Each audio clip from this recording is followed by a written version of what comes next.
This is a program, a series of programs on a way to God for today.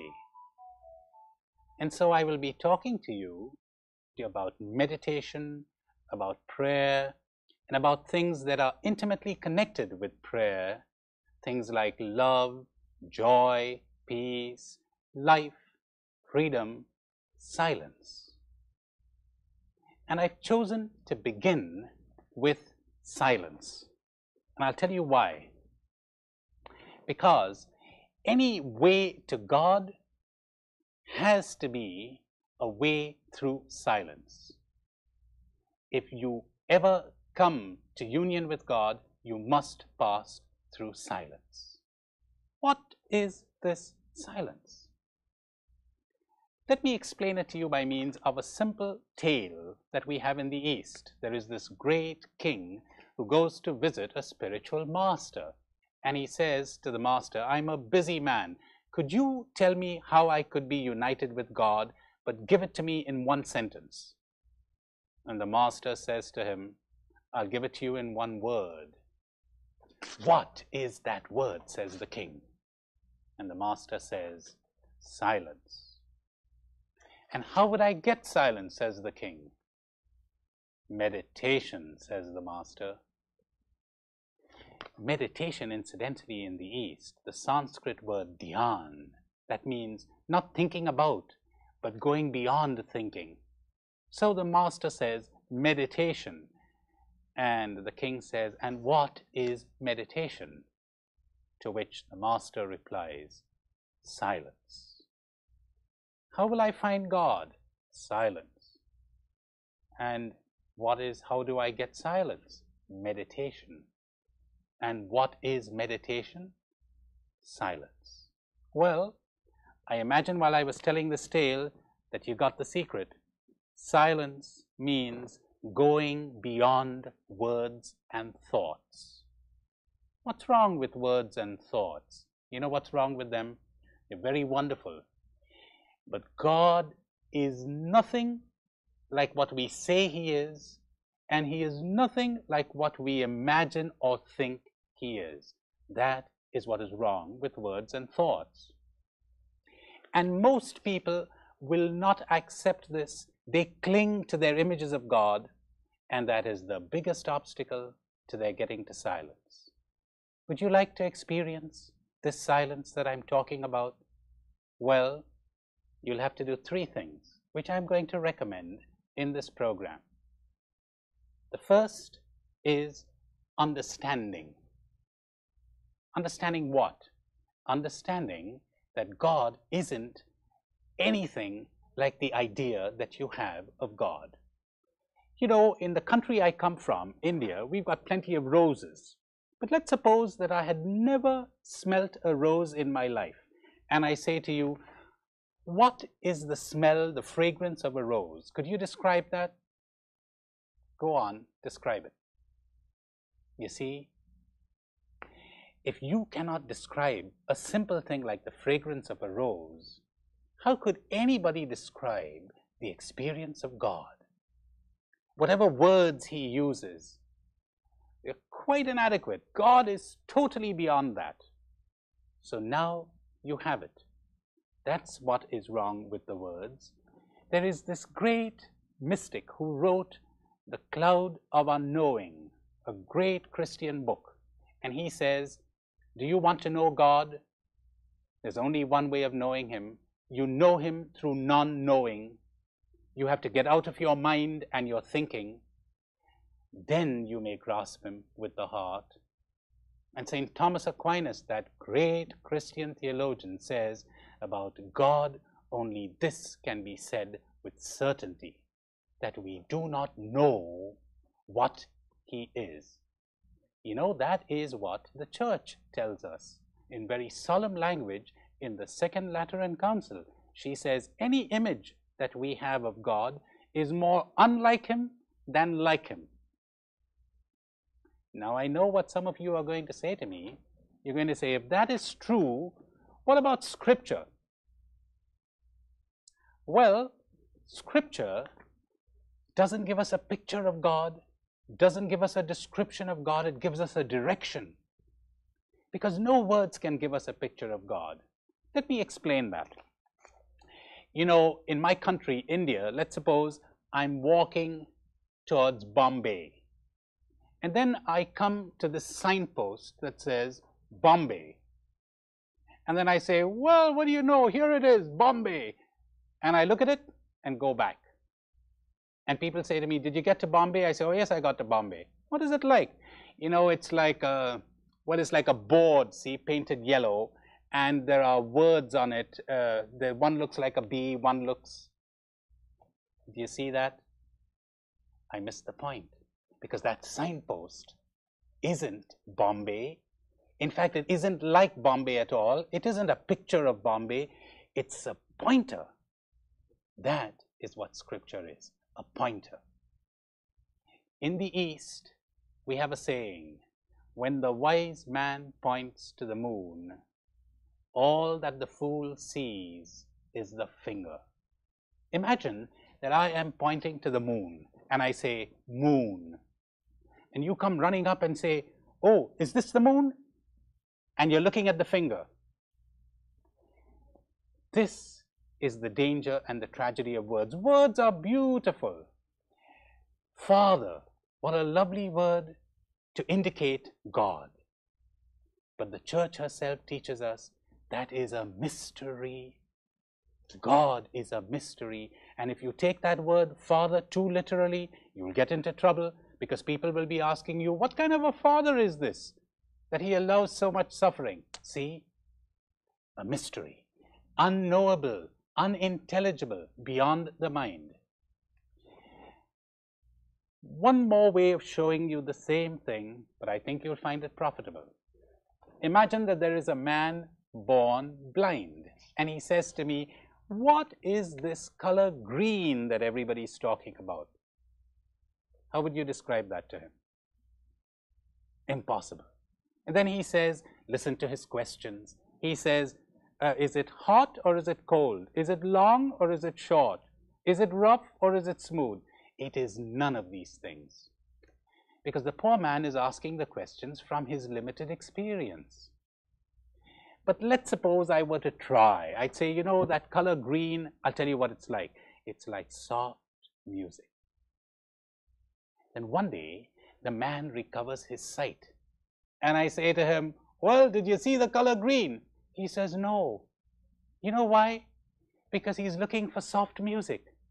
He got stuck to that idea of green being soft music. So when he was looking at green, the color green, he failed to recognize it. That's another story we have in the East of this little fish in the ocean. Somebody tells the fish, what a mighty thing the ocean is. Great, marvelous. And so this little fish is swimming everywhere in search of the ocean, in the ocean. And all he finds is water. See, he failed to recognize. He got stuck to that word, ocean. Now, can it be that that is happening to us? Can it be that God is staring us in the face, but because we are clinging to some ideas, we fail to recognize him? That would be a tragedy, wouldn't it? So then we come to the second thing. I told you the first thing, if you want to attain to silence and you want to get to God, is understanding, a readiness to realize that your ideas of God are all inadequate. And lots of people are not ready to realize that.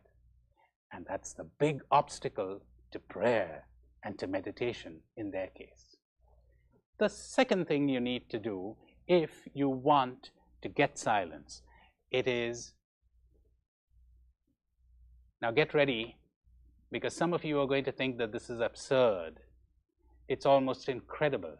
But all you need to do is look, listen, hear, see. That's all. That's all. Let me explain that. You know, in the East, we say, God created the world. God dances the world. Can you think of a dancer and his dance? They're one thing. They're not the same thing, but they're not two.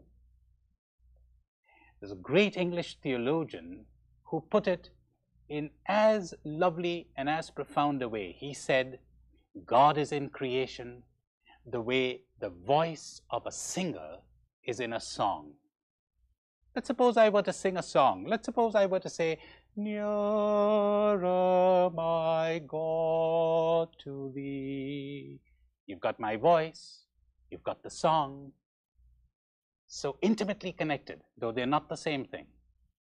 Now listen to this. Isn't it strange that we would be listening to the song and we don't hear the voice? That we're looking at the dance and we don't see the dancer? Isn't it strange that we should hear the song and not hear the voice? That we can see the dance and we do not recognize the dancer? Now you might say to me, well, does it mean that if we just look, we will be given the grace of seeing and of recognizing? No. You may be given the grace of seeing and recognizing, because this calls for a special way of seeing. You remember that lovely book, The Little Prince? The fox says something to the prince there that is marvelously put. He says, it is only with the heart that one sees rightly. What is essential is invisible to the eye. So what you need is heart hearing, heart seeing. There is an admirable Japanese tale that brings this out very well. This disciple goes to his master and he says, you are hiding the final secret of contemplation from me. And the master says, no, I'm not. And the disciple says, oh, yes, you are. Well, one day they happened to be walking along the mountainside and they heard a bird sing. And the master said to the disciple, did you hear that bird sing? And the disciple said, yes. And the master said, well, now you know that I haven't hidden anything from you. And the disciple said, yes. You know what had happened? He had attained heart hearing, heart listening. This is a gift that may be given to us if we would look. Another way of putting the same thing. You know, I keep giving you these various comparisons because some people will be helped by some and others by others. Imagine that I am looking at the sunset and a peasant comes to me and says, what are you looking at? You seem all enraptured. And I say, I'm enraptured by the beauty. And the poor man comes every day at evening to look for beauty. I mean, where is this beauty? He says, well, he can see the sun, he can see the clouds, he can see the trees, but beauty. He doesn't realize that beauty isn't a thing. Beauty is a way of looking at things. See? Look at creation. Hopefully, someday, heart looking will be given to you. And when you're looking at creation, don't look for anything sensational now. You know, you may have heard of the God experience and you're nothing sensational. Just look. Just observe. And don't look at ideas. Look at creation. And hopefully, it will be given to you because you will become quiet as you look. And silence will overtake you. And then you may see. That is what is brought out so beautifully in the Gospel according to John, where we are told in the first chapter, all things were created in him and through him. And then we have that lovely sentence which says, he was in the world, for the world was created by him, but the world did not recognize him. if you would look, maybe you will recognize. Look at the dance. Hopefully, you will spot the dancer. So those are two things I gave you now as a help to attain silence: understanding and looking, hearing. There is a final thing that I'd like to recommend as a help to attaining silence, and that is the scriptures. The scripture is par excellence, the finger pointing to the moon. So we use the words of scripture to go beyond the words and to attain silence. How would you do that? You take a passage from the scriptures. I'm going to give you one of my favorites, John 7. You have it right here. And you begin to read. On the last day and the greatest day of the festival, Jesus stood up and cried aloud, "Anyone who is thirsty should come to me and drink." Now let's suppose as you're reading that, you're gripped by that sentence. What do you do then?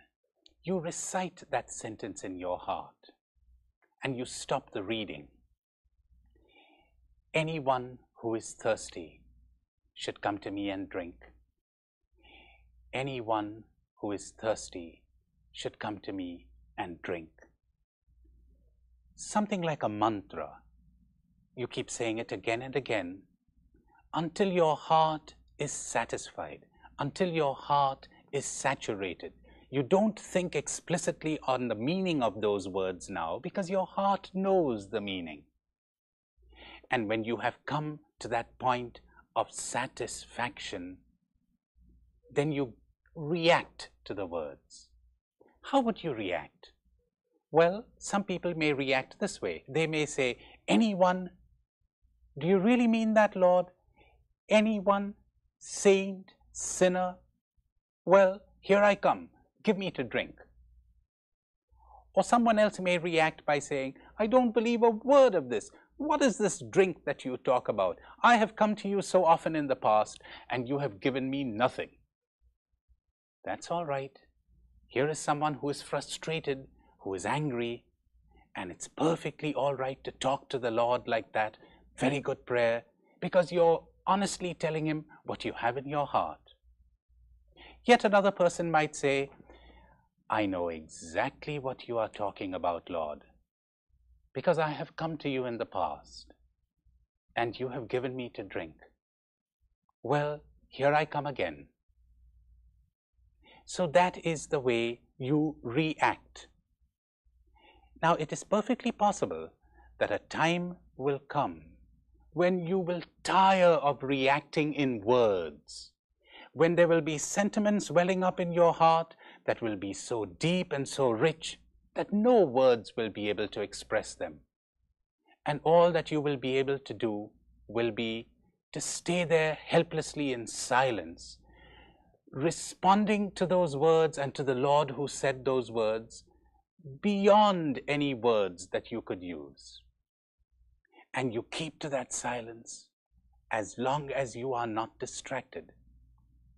When you are becoming distracted again, then pick up the book and continue to read until you alight upon another sentence.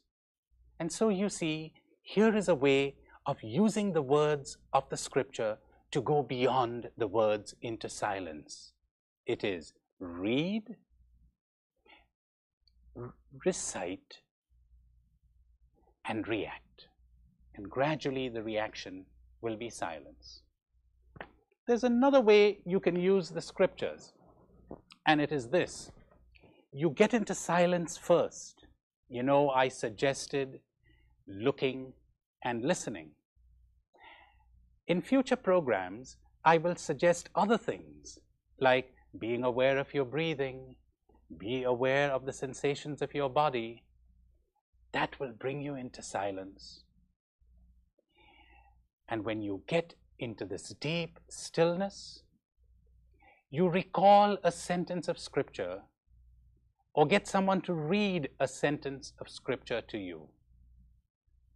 And you know what will happen? those words of Scripture will be sort of etched in your heart.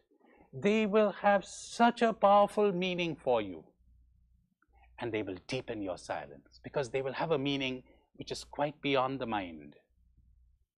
Won't those words that somebody reads disturb your silence? Oh no. It's like, the quiet and the peace of the evening, and then you hear the temple bell, or you hear the church bell ringing. And that sound deepens your silence. So that's what's likely to happen to you if you get into silence and then have a sentence of Scripture read to you, or you read it yourself, or you recall it. Let me give you a variation of what I was saying when I first began to talk about Scripture a few minutes ago. You can do this right after this program. You don't even have to open your Bibles for it. Take some of those lovely, lovely sentences that Jesus says in the New Testament. How beautiful they are. Come, follow me. Everything is possible to someone who believes. Do you believe that I can do this? Or that other sentence, peace, don't be afraid, it is I. Or that other sentence, do you love me? Now let's suppose you were to choose that sentence, do you love me? Imagine that Jesus Christ is standing right here in front of you, and he addresses those words to you. Now you must resist the temptation to react. Don't say anything. Don't respond. Let the words reverberate within your heart. Let them resound within your being. And when you cannot contain it anymore, then react. Then give him your response. You know what's likely to happen here? You are likely to get into silence long before the response. A very simple and a very effective way of getting into silence. So you may want to try this at the end of the program. Let me summarize for you what I have said to you in this program. I have given you 3 royal ways to silence. 3 exercises. The first, to understand that God is nothing at all like what we think he is. The second, to look, to hear. Now mind you, I don't want you to think that by your looking you will create that silence. You cannot, because the silence I'm talking about is divine. It is a gift. It is something like, let's say, someone who cannot go to sleep. He suffers from insomnia. You cannot create sleep, but you can do something. You could lie down or whatever in the hope that sleep will be given to you. So the second exercise, looking. And the third, Scripture, using the Word of God to get into silence. At the end of this program, I invite you to stay on here and to try that simple exercise that I gave you, to imagine that Jesus is standing in front of you and he addresses to you one of those lovely words of the Gospels, and you react. Hold in your reaction in the beginning, and then when you can hold it in no more, you speak to him. What I want to do now is tell you a story which will bring out the whole spirituality of this looking and this hearing that I spoke of. Because I hold that a story is the shortest distance between a human being and truth. So this is the story. There was a temple built on an island about 2 miles away from the mainland. That's where the island stood.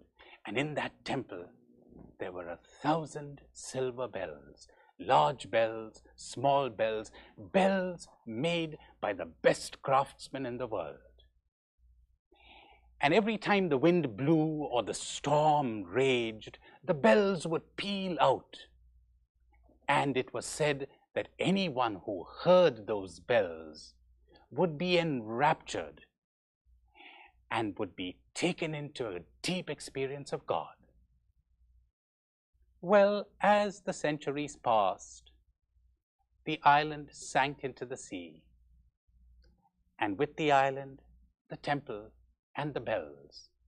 But the tradition persisted that those bells now rang out continuously, and if anyone had the gift of hearing them, that person would still be transported into God. Well, a young man was inspired by this legend, and he undertook a journey of hundreds of miles till he came to the spot opposite to which it was said that the temple had stood centuries ago. He sat under a tree, a large coconut tree, and he began to strain to hear the sound of those bells. But no matter what he did, all he could hear was the roar of the waves as they splashed against the shore, as they dashed against a nearby cliff.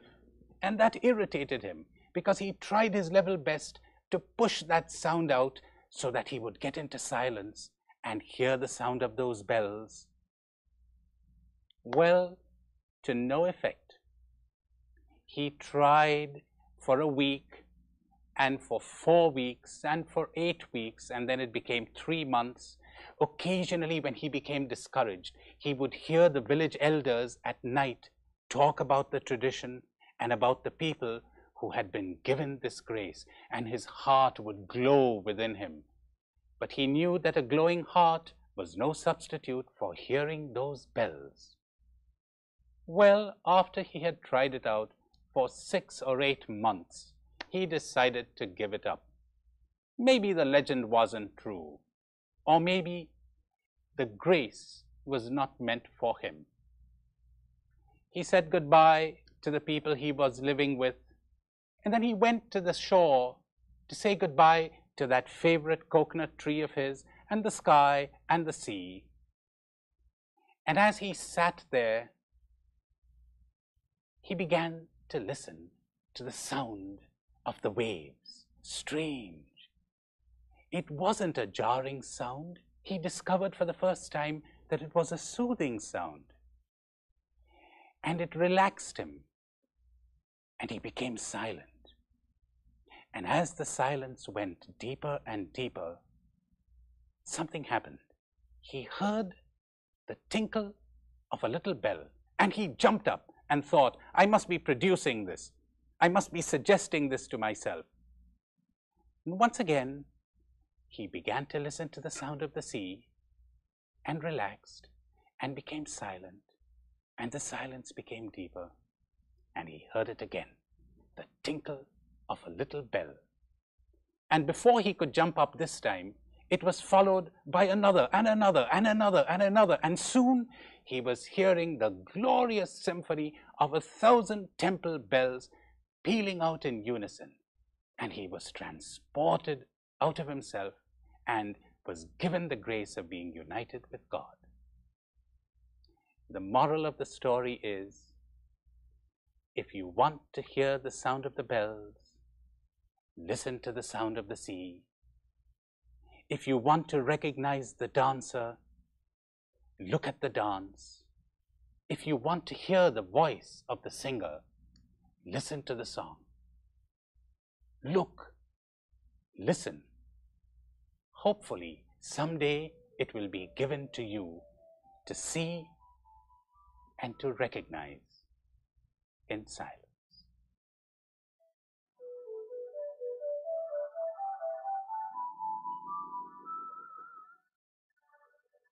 In the last program, I talked to you about silence. Today, I want to talk to you about peace. Let me begin with a story. It is a story of 2 monks who had lived together for 40 years and had never quarreled even once. So one of them said to the other, don't you think it's high time we quarreled at least once? And the second monk said, all right, let's begin. What would we quarrel about?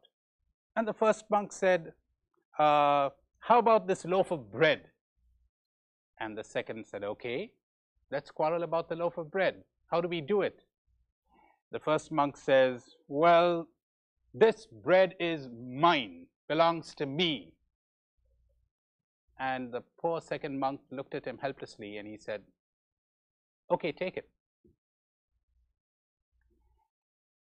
The moral of that story is that peace is not necessarily destroyed by fighting and quarreling.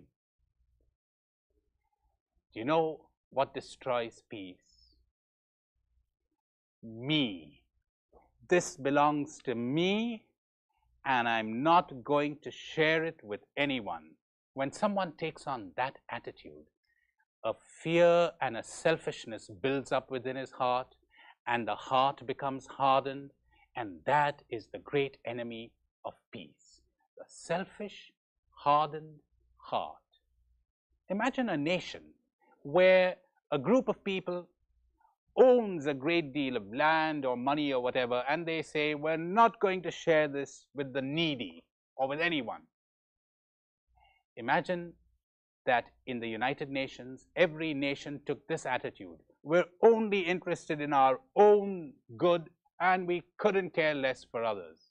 How could there be peace in a situation like this, where there are hardened hearts, hardened nations? But let's not talk about nations. Let's talk about you and me. Look into your own heart. Can you say, oh, there's a certain amount of quarreling and fighting in my life, but there is no rancor, no bitterness, no hatred? Can you say, oh, there is a fair amount of pain and suffering in my life, but there is no inner turmoil and conflict? There is a great deal of activity and action in my life, but there's no nervous strain and tension. Can you say that? If you can, you are a lovely oasis of peace in the vast desert of this world. And the whole purpose of prayer is to spread this oasis everywhere. How would we do that? Well, let's not talk about it. Let's do it. Let's do it right now. Close your eyes, and I am going to do the same, so that we can together, you and I, do a simple spiritual exercise that won't last more than a minute or two. So close your eyes and get in touch with your body. Become aware of the feel of your clothes on your shoulders, the touch of your clothes on your back, your hands. Get the feel of your hands as they rest on something or touch each other. Get the feel of your thighs pressing against the chair, your feet touching your shoes or touching the floor. Once again, your shoulders, your back, your hands, your thighs, your feet. Again, shoulders, back, hands, thighs, feet. Now gently open your eyes and we shall end the exercise.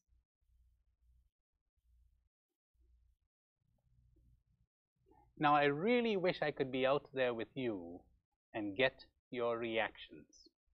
What happened to you when you did this exercise that I proposed?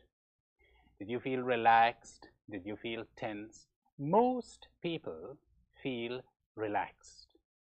A very few feel tense. Now, if you are one of those who feels tense, what I suggest is that you get in touch with your tension. What part of your body do you feel the tension in? And become as aware as possible of the tension, and you will gradually become relaxed again. In fact, if we were to do this exercise for 5 or 10 minutes, many of you out there would begin to nod and doze. That's how relaxed you would become. Now, some of you will say, this relaxation exercise, does this bring the peace that you were talking about? Well, this isn't really a relaxation exercise, it's an awareness exercise. All right, you'll say, but does it bring peace? Yes, it brings peace, even though you may find it hard to believe. You know what is likely to happen to you when you do this exercise?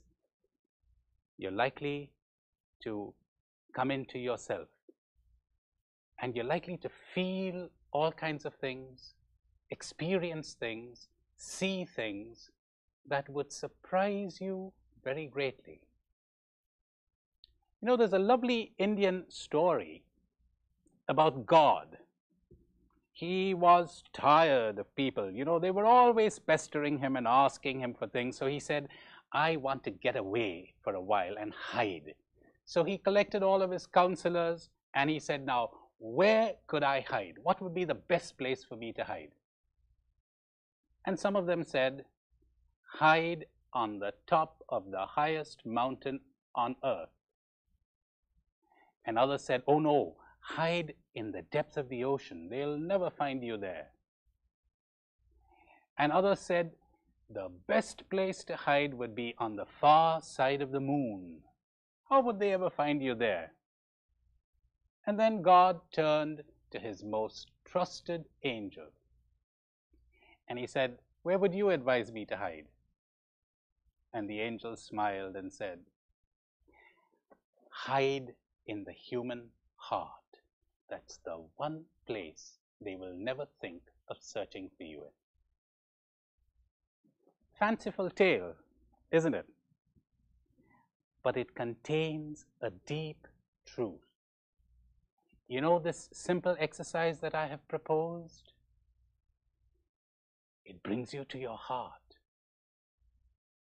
It brings you home. That's what it means to come back to your heart. You come home to yourself in a very simple way. All that you're doing is you're getting in touch with your body, but you're getting in touch with yourself, and that is important. And as I told you, in time, you will discover all kinds of mysterious things which will bring peace, and your heart will become soft, and the fears will disappear, and the conflicts will go. But for that, you need time. There is no formula for instant peace. You have to find the time for it. All right, if you tell me you don't have the time, I'll compromise with you. And I'd recommend that you do this during the day. Let's suppose you're driving your car. Get the feel of the steering wheel. Get the feel of the seat of the car. Get the feel of your feet touching your shoes. Like, get in touch with your body. Keep your eyes open, of course, but for the rest, get the feel of the movement of your body when you're walking. That'll quieten you down, and hopefully you will get some taste of what this exercise can give you that you will be sufficiently motivated to try the real thing, to really sit down and get in touch with the sensations in your body. You know, the way it is practiced in the East is this. You start from the crown of your head and you attempt to get all the sensations you can, face, neck, chest, etc., right down to the tip of your toes. Then you begin again in the crown of your head and go downwards. That's how it's practiced. Let me tell you some of the effects of this exercise. Though ordinarily this isn't done, you know. Ordinarily in the East, people are told, do it, and you will see. All right, what's likely to happen to you if you do this exercise?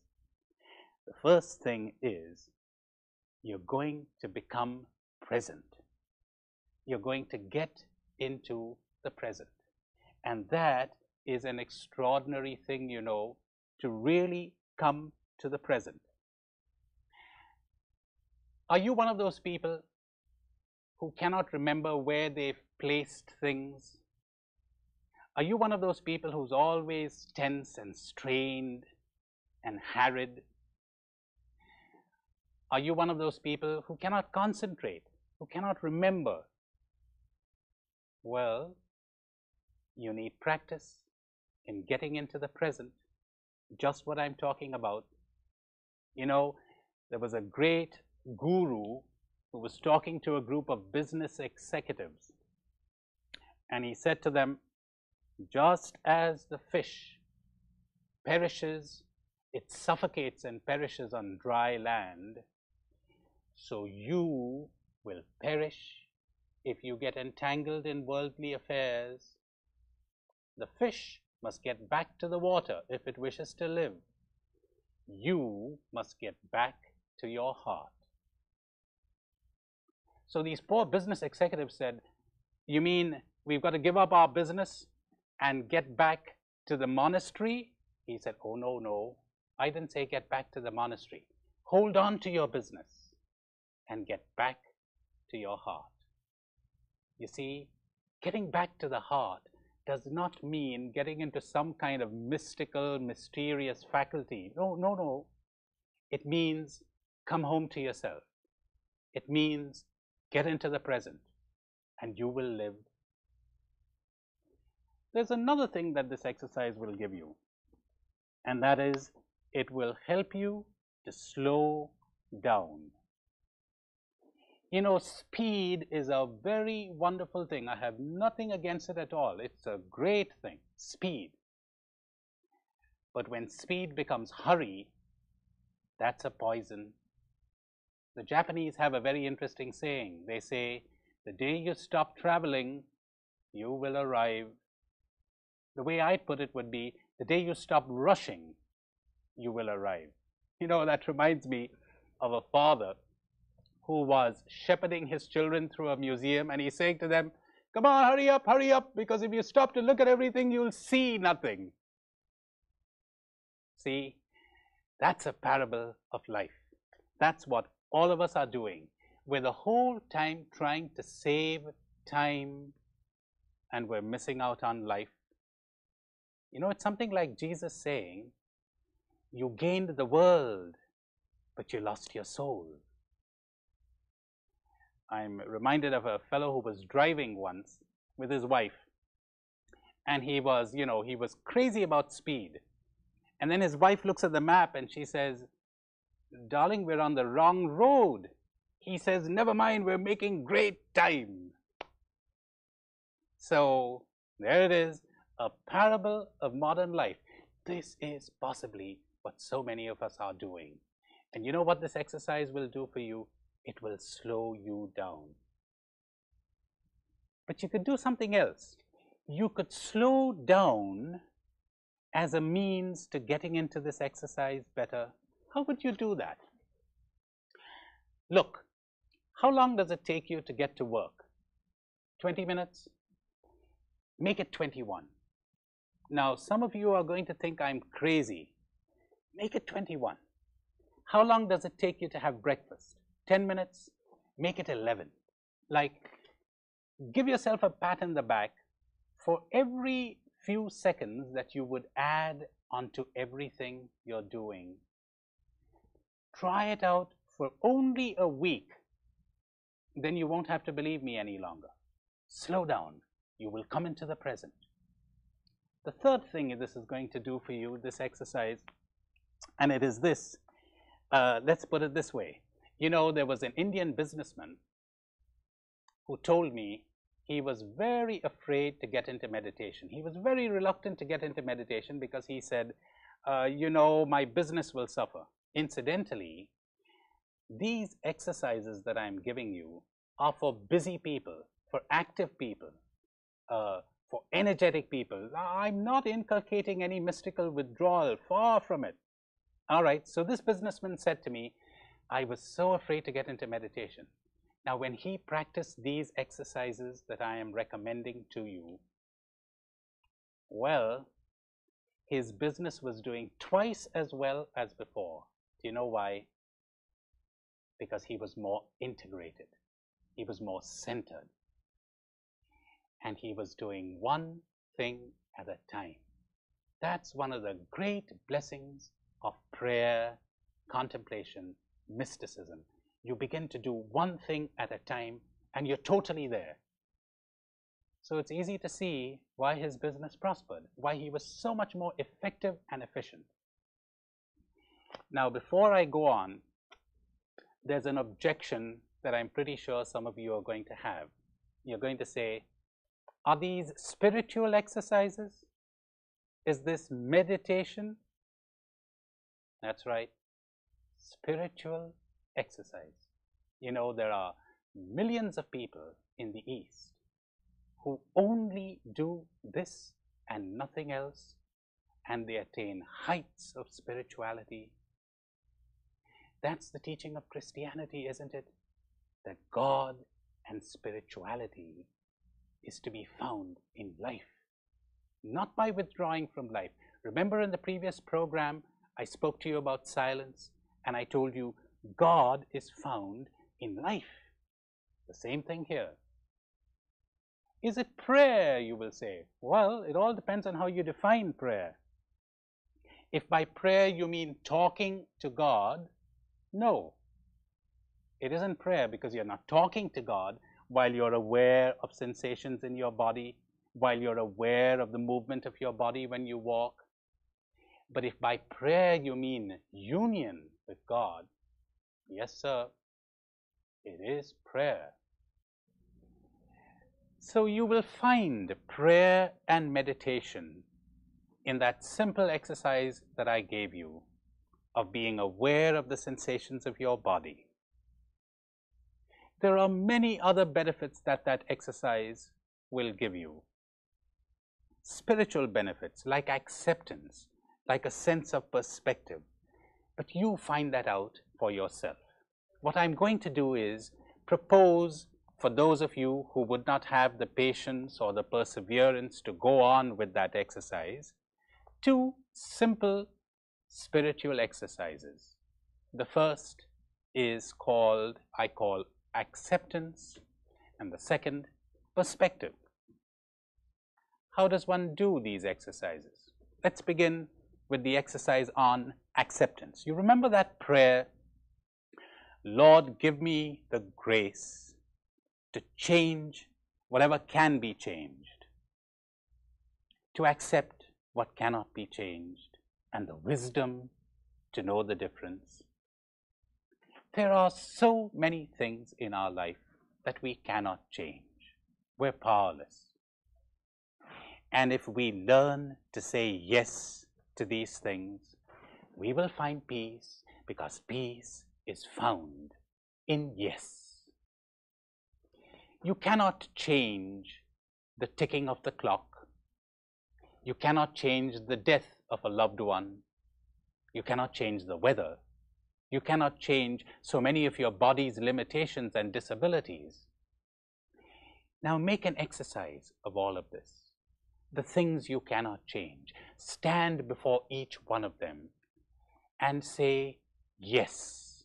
Because in doing that, you are saying yes to the Lord. you may find it difficult at times, then don't force yourself. But if you can find it in your heart to say yes, you are saying yes to God's will. And as the great Italian poet Dante says, in his will is our peace. Nearly 95% of the things that upset our peace are things that we cannot change. And if you develop this attitude, you will have peace even in the things that you are fighting to change. The second spiritual exercise that I suggest now is perspective. What's that? Think of the time when you were a child and you clung to some things so tenaciously. You did not want to give them up. You thought you would not be able to live without them. Or think of some of the things that you detested and hated when you were a child, or some of the things that you feared. How many of those fears and likes and dislikes persist till today? What happened to them? They passed away, did they not? Well, the exercise is the following. Make a list of the things that you are possessive of, that you are dependent on, that you don't want to let go of. And of each one of these things, say, this too will pass away. And make a list of the things that you dislike, that you cannot put up with. And of each of those things you say, this too will pass away. And you make a list of your fears for the future. And of each of those fears you say, this too will pass away. Well, I have proposed a number of exercises to you in this program, so I want to summarize everything I have said. The first exercise that I gave you was that great exercise of awareness of body sensations. You will find wisdom, acceptance, perspective, and so many other spiritual graces in this exercise. But you may want to try out some of the other ones. You may want to try out the exercise of slow down, or that other one, do one thing at a time. In fact, if you practice that exercise, you will be greatly helped if you internalize verbally every action that you are doing, like, now I am picking up my pen, now I am writing in the book, now I put the pen aside, now I close the book. This will seem strange to you, but you will not be able to judge these exercises until you give them a try. So try it. And then there are those last two exercises I proposed, the one of acceptance and perspective. In the next program, I will be talking to you about something that is intimately connected with peace, joy. But I invite you at the end of this program to stay right there and to try out that exercise that I suggested of being aware of the sensations of your body. You will get mighty little in the beginning, perhaps. You may find you are very distracted, but try it, and at the end of those 10 minutes, you will notice something of a difference. When Jesus was born, the angels sang of peace. And when Jesus died, he made a gift to us of his peace. My peace I give to you. So peace is a gift. We cannot produce it. We cannot create it. All we do by means of these exercises is dispose our hearts to receive it. Remember that story in the Bible of that Syrian general who went to the prophet in Israel so that he would be cured of his leprosy? And the prophet said to him, go and bathe in the river Jordan 7 times. And the man was indignant. He said, don't we have better rivers in my country that I would have to bathe in this river Jordan? I thought that the prophet would come out and lay his hands on me and cure me. And one of the servants said to the general, Master, if the prophet had told you to do something difficult, you would have done it. He's asking you to do something so simple and easy. So try this simple and easy exercise. You can hardly believe the effects it will have on you, but when you experience those effects, you won't need to believe any longer. I want to end this program with those lovely words of St. Paul that could serve as a blessing on you and on me. May the peace of God, which surpasses all understanding, guard our hearts and thoughts in Christ Jesus our Lord.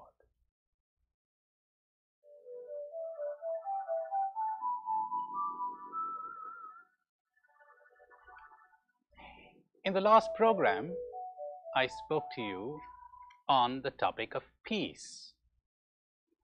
I want to deal today with something that is very intimately linked with peace, and that is joy. One of the most frequently quoted sentences in Christian literature is that famous sentence of St. Augustine, where he says, our hearts were created for you, O Lord, and they are restless until they find their rest in you.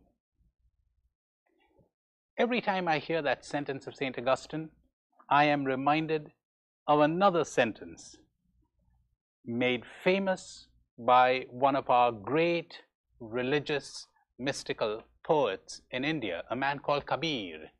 He writes a lovely poem that begins with the following sentence.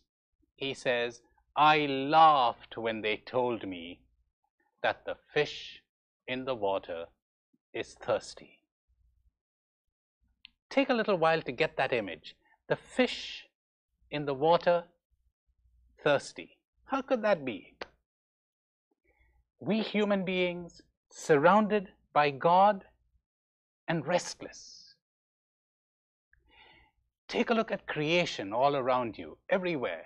Trees, birds, grass, animals. You know something? The whole of creation is shot through with joy. The whole of creation is happy.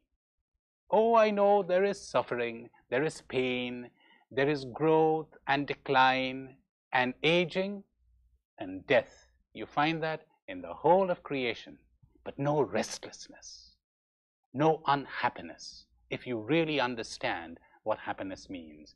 Only the human fish is thirsty. Only the human heart is restless. Isn't that strange? What I want to explore with you in this program is, why are human beings unhappy? And what can we do to change that happiness into joy? Why are people unhappy? For two reasons mainly. Because they have wrong ideas and they have wrong attitudes. Let's begin with the ideas. The first wrong idea that people have is that joy means being on a high, having pleasurable sensations, having fun. It's because they have this idea that people go in for intoxicants and stimulants, and then they end up depressed. The thing to be intoxicated on is life. It's a quieter kind of intoxication, but it is lasting. So that's the first wrong notion we must get rid of, that joy means having a high. No, not necessarily. The second wrong notion, to think that we can chase after happiness. We can do something to get happiness. Well, I'm almost contradicting myself here, because soon I'm going to tell you what we can do to attain happiness. But happiness cannot be sought in itself. Happiness is the offshoot of something else. You know, true happiness is barely an experience, so that when it is deepest, you're hardly aware of it. And that is the reason why it has been said, and so wisely and so well, that happiness is really a memory. It is barely an experience. There's the second wrong notion we have to get rid of then. And the third, and probably the most important wrong notion about happiness, is that happiness is found in externals. You know, happiness is found in other things, in other people. I change my job, maybe I'll be happy. I'll change the place I'm living in, maybe I'll be happy. I'll marry somebody else, maybe I'll be happy. Happiness has nothing to do with externals. And so people think money, power, respectability, these bring happiness. They don't. Poor people can be happy. I remember reading the story of a Nazi prisoner. The poor man was tortured every day. And then one day, they changed his prison cell. You know, he had 4 bare walls. And in his new prison cell, he has a skylight through which he can see a patch of blue during the day and some stars at night. And the man is ecstatic. He writes home thrilled about this great good fortune. When I read that story, I looked out of my window and I had the whole expanse of nature to gaze at. I was free. I was not a prisoner. I could go wherever I wanted. And I didn't have a fraction of the joy of that poor prisoner. I remember reading a novel of a man, a prisoner in a Soviet concentration camp in Siberia. The poor man is awakened at 4 o'clock in the morning. They give him a chunk of bread, and the man thinks, I'd better keep some of this bread because I may need it at night. I cannot go to sleep because I'm hungry, and maybe if I eat it at night, I'll sleep. And then at the end of the day, after working all day, he crawls into bed. He covers himself with a blanket that barely keeps him warm, and he's thinking, he's saying, it's been a good day today. Today I didn't have to work where the icy wind blows. And tonight, if I wake up hungry, I've got a piece of bread with me, so I'll eat it and I'll sleep well. Joy, happiness, would you believe it? I met an extraordinary woman once. She was paralyzed from the neck down. Where did she find that joy that she seemed to perpetually have? Everybody would be asking that. One day she said to me, I have all the loveliest things in life. I can do all the loveliest things in life. Paralyzed, in hospital, full of joy. So joy is not found in externals. Get rid of that notion, or else you'll never find it. There's another thing we have to get rid of if we want to find happiness and joy, and that is change some of our wrong attitudes. What are those attitudes that need to be changed? The first attitude, I would say, is the attitude of the sulking child. You've ever seen a child who says, unless you play the game my way, I'm going home? That attitude.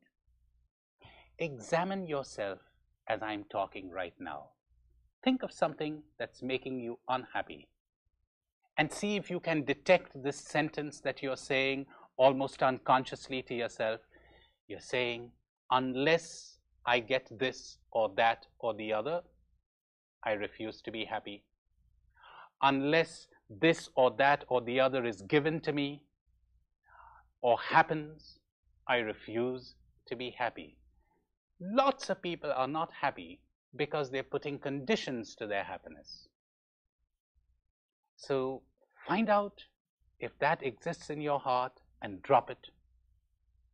There's a nice story of a man who was always pestering God with all sorts of requests. So God appeared to him one day and said, look, I've had enough. 3 requests, no more. 3 petitions. And after I've given you that, I'm going to give you nothing else. So make your wishes. And the man was delighted. He said, you mean you will give me any 3 things I asked for? And God said, yes, but nothing more. So the man said, you know, I feel a little ashamed to say this, but I'd like to get rid of my wife because she's a nag and she's always, you know, it's unbearable. I cannot live with her. So if I could get rid of her. So God said, all right, your wish will be granted. And his wife died. Well, the man felt guilty about the relief he felt in his heart, but he felt happy. He felt relieved. He thought, I'll marry someone else who's more attractive. When the relatives and his friends came to the funeral, they began to praise this woman who had died. And the man suddenly came to his senses. He said, my God, here was this lovely woman and I hadn't even noticed her. I didn't appreciate her when she was living. So he felt awful about that. He went running back to God and he said, bring her back to life. So God said, all right, second wish granted. Now he had only one wish left. So he thought, what shall I ask for? And he consulted. And some of his friends said, ask for money. If you have money, you can get anything. And other friends said, what's the use of money if you have no health? And others said, what's the use of health if you have to die someday? Ask for immortality. So the poor man didn't know what to ask for, because others would say, what's the use of living forever if you have no one to love you? Ask for love. So he thought, and 1 year went by, and 5 years, and 10 years, and he hadn't asked for anything yet. So one day God appeared to him and said, when are you going to ask for that third wish of yours? And the poor man said, Lord, I'm all confused. I don't know what to ask for. Could you tell me what to ask for? Could you advise me?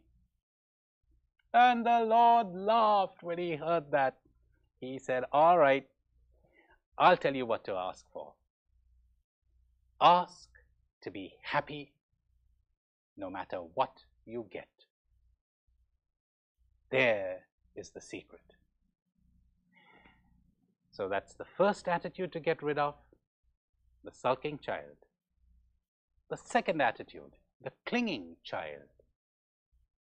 You know, if you cling to your negative emotions, you're never going to be happy. Now, I don't mean you shouldn't have what we call negative emotions. You wouldn't be human.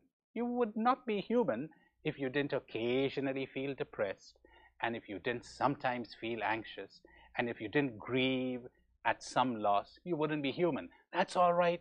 You can feel those negative emotions and let them go. You know what the bad thing here is? When you cling to them. Try this exercise out.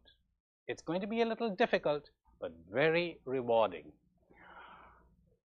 Your heartbreak, your jealousy, your guilt, your resentment.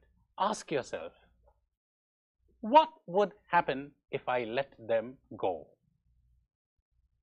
You know, in the East, we have a thing called a koan. It's one of those deep spiritual exercises. It's a question, really, that the master puts to the disciple. A question that has no rational answer. For instance, what is the sound of one hand clapping? What was the shape of your face before you were born? That sort of thing. I'm going to give you a koan as an exercise. Ask yourself, what would happen if I dropped this negative emotion that I have, my guilt, my heartbreak, my jealousy, my resentment, etc. If you stay with that question, if you stay with that koan, you know what's likely to happen? A fear will come up within you. And then continue to ask the question, what will happen? You may make a great discovery. I'm not going to say any more about this exercise. I'm going to go straight on to the next part of this program, namely, how can we attain happiness and joy? And I'm going to propose 4 simple exercises here, simple means of getting joy. The first one, I'm not going to tell you. You guess it from the story that I'm going to tell you. There's the great Japanese Zen master Ryokan. Now, Ryokan lived at the foot of a hill and lived a very simple life. One day when he was away, a thief came to his house to steal, and he found nothing there. And while the thief was in the house, the master returned and he caught him red-handed. And the master said, "You have traveled a great distance to come to meet me. You must not go away empty-handed." And so he gave him his blanket and his clothes. He pressed them on the thief and said, "Here, take this." So the poor bewildered thief took this and slunk away. And after he had gone, the master sat at the door of his hut and looked at the gorgeous moonlight.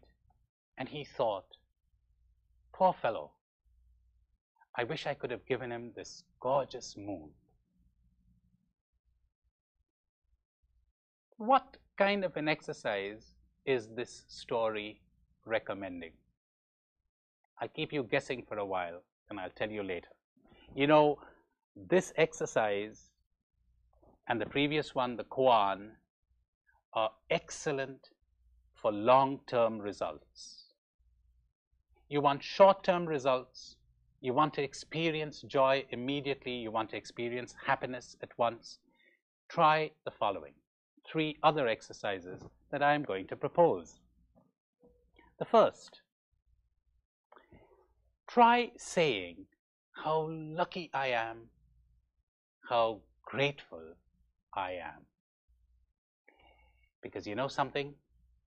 It is impossible to be grateful and unhappy. There's the story of a man who comes running to his rabbi one day, and he says, "Rabbi, you've got to help me. My house is a hell. We're living in one room, me and my wife and my children and my in-laws, and it's a hell. There's no place there." The rabbi smiled and said, "All right, I'll help you, but you've got to make a promise to do anything that I tell you." And the man said, "I promise, I really promise. It's a solemn promise." And the rabbi said, "How many animals do you have?" And the man said, "Well, we've got a cow, we've got a goat, and we've got 6 chickens. The rabbi said, "Take the animals into the room and come back after a week." The man was stunned, but he had promised, see. So he went home depressed, and he took the animals in. And the following week, he comes back in tears. He says, "Rabbi, I'm going crazy. We're all going crazy. We're on the verge of a nervous breakdown. You've got to do something. What can we do?" And the rabbi said, "Go home and put the animals out. Come back after a week." The man ran all the way home. And when he came back the following week, his eyes were aglow. He says, "Rabbi, the house, it's wonderful, so clean, it's a paradise." Get the point? I read a lovely sentence once of someone who said, "I had no shoes, and I was always complaining that I had no shoes, until I met someone who had no feet." Think of that extraordinary woman, Helen Keller, dumb, blind, deaf, and yet rejoicing in life. If you can find it in your heart to be grateful, you will find the secret of happiness. Try this. Here's the third exercise I would propose to you. Sometime later, put yourself in the place of that paralyzed woman that I talked to you about before, remember? Put yourself in her place. You could even lie flat on the floor, the better to get into that mood. Imagine that you're paralyzed and say the following sentence, that lovely sentence that I heard from her lips. I can do all the loveliest things in the world. I have the loveliest things in the world. Find out what those loveliest things are. You'll discover love. You'll discover taste and smell and sight and hearing, that you can hear the song of birds and the wind in the trees and the voices of your friends, and you can see their faces. You'll find them all. Maybe in doing this exercise, you will stumble upon the secret of gratitude. And here's one more exercise that you may want to try, a very simple one. Think of yesterday. Go over all the events that took place yesterday, one after the other. And at each event, be grateful. Say thanks. Remember in the previous program, when I talked to you about peace, I told you, say yes. So here, say thanks. How lucky I was. How lucky I was that that happened to me. Oh, and you will probably come to some things that were unpleasant and that you didn't like. Then stop. Is there a sulking child there? Is there a clinging child there? There isn't? All right, then think. That thing that happened to me, it has seeds for growth. It was placed there for my good. Think of that and say thanks. And go on. There's one last exercise that I would like to propose, and this has to do with faith. The previous two had to do with gratitude. Remember how lucky I am, how grateful I am. This has to do with faith. The faith that everything is given by God and allowed by God for my good. There's an extraordinary English woman, Juliana of Norwich, and she writes in one of her books, The Showings of Divine Love, what I consider to be the loveliest sentence I have ever read in my whole life. She says, and all shall be well, and all shall be well, and all manner of things shall be well. She says this in the context of a vision that she had, where she sees God holding the whole of the universe in his arms, lovingly, tenderly. Now here is the final exercise I suggest. I call it the blessing. Think of the events of the past, pleasant ones, unpleasant ones, and at each event say, it was well, it was well. And think of some of the things that you have now and that are happening to you now, and say, it is well, it is well. And think of some of those things of the future and say, it will be well, it will be well. And see what happens to you. See how your faith will be changed into joy. Your faith that everything is in the hands of God, and everything, as St. Paul tells us, will work for our good. Let me summarize then everything I've told you in this program. I told you why we are not happy. We have wrong notions, particularly that wrong notion that joy and happiness is in externals. There's an interesting story of this man who comes running to a monk that happens to be passing by his village. And he comes to the monk and says, "Give it to me, give me the stone, give me the precious stone." And the monk says, "What stone are you talking about?" And the man says, "Last night God appeared to me in a dream, and he said, a monk will be passing by the village tomorrow at noon. If he gives you a stone that he has in his sack, you will be the richest man in the country. So give me the stone." And the monk rummaged in his sack, and he pulled out a diamond, the largest diamond in the world. It was the size of a man's head. And he says, "Is this the stone you want? I found it in the forest. If you want it, take it." So the man grabbed the stone and went running all the way home. But he couldn't sleep that night. And early next morning, he came to where the monk was sleeping under a tree, and he woke him up, and he said, "Here, take this diamond back.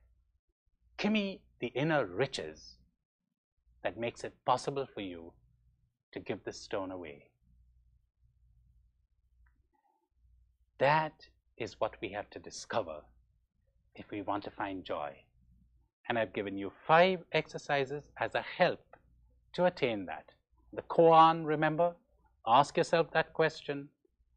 What would happen to me if I gave up my negative feelings? The second exercise, I didn't make it explicit, but it is the same exercise that I suggested in the first and the second program. Looking, hearing, getting in touch with your body sensations, and you will be overtaken by silence and peace and joy. And then I gave you 3 exercises for short-term results. The identification, I call it, namely, identify with that paralyzed woman. The exclamation, "How lucky I am, how grateful I am." And the blessing, "It was well, it is well, it will be well." In the next program, I will be talking to you about life. But when this program gets over, within a minute or 2, I would suggest that you stay there. If you're listening to this program in a group, some of you may want to lie on the floor and identify with that paralyzed woman. Some of you may want to sit right where you are and close your eyes and do one of the other exercises that I recommended. There's just one objection that some of you may have before you get into this exercise. You may think, is this prayer? Because, you know, we're not talking to God. Think what a lovely prayer it is, how it would gladden the heart of God when He sees His children optimistic, grateful, happy. There is no sweeter prayer on earth than a grateful heart. If you ever get that, then the whole of your life will become a prayer, and the whole of creation will become a temple and a church.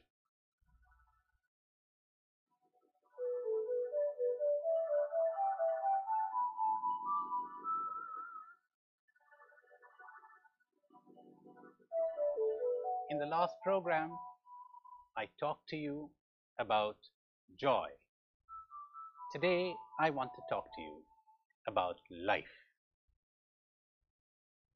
There's an interesting story about Buddha, that he was sitting one day surrounded by all his disciples when an angel appeared to him and said, "How long do you want to live?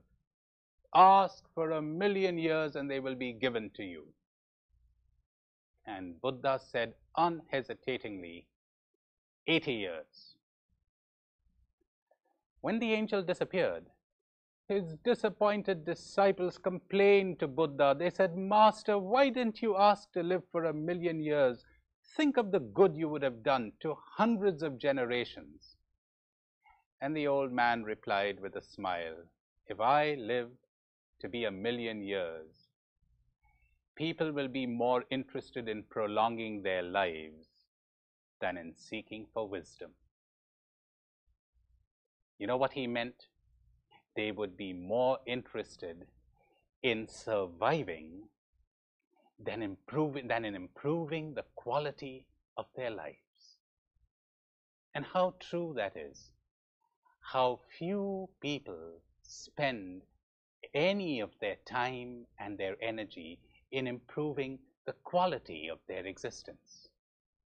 I'm reminded of an actor saying to another in a movie that I saw some time ago, says the actor, you know, John, when you come to die, you will die without ever having lived. People, well, seem to be alive. They're breathing, they're eating, they're talking, they're conversing, they're moving around. But they're not dead, of course. But are they alive? They're neither dead nor alive, really. Now you might say, could I be one of those? Well, here's a checklist for you. What does it mean to be really alive? It means three things. It means to be you, to be now, and to be here. Let's talk about those three things. To be alive means to be you. And in the measure that you are you are alive. You will say, am I not me? Who would I be if I'm not me? Well, it's quite possible that you may not be you, that you may be a puppet. Let me explain that. Suppose we had a dog and we inserted an electronic receptor in the brain of that dog, and then we sent that dog off to another country, to China, let's say. And then from here, we keep sending signals to that dog. We say, stand up, and the dog stands up. We say, sit down, and the dog sits down. We say, lie down, and the dog lies down. And everybody is amazed. What's happening to this dog? You know what's happening? He is subject to remote control. Now that is a pretty good image of millions of people. People come to me so often to consult me about their spiritual problems, about their emotional problems. And again, I find myself asking myself, to what voices is this person here responding? To what voice of the past? Here's a person who's depressed. Here's another one who's anxious. There's a third one who's prejudiced. Have you ever heard that saying of Albert Einstein, that it is more difficult to disintegrate a prejudice than the atom? Well, here you have these people who are really not themselves at all. They're controlled. Now, what is the result of that? They become puppets. They have mechanical behavior, mechanical feelings, mechanical attitudes and convictions, not alive feelings, not alive behavior, and they don't know it.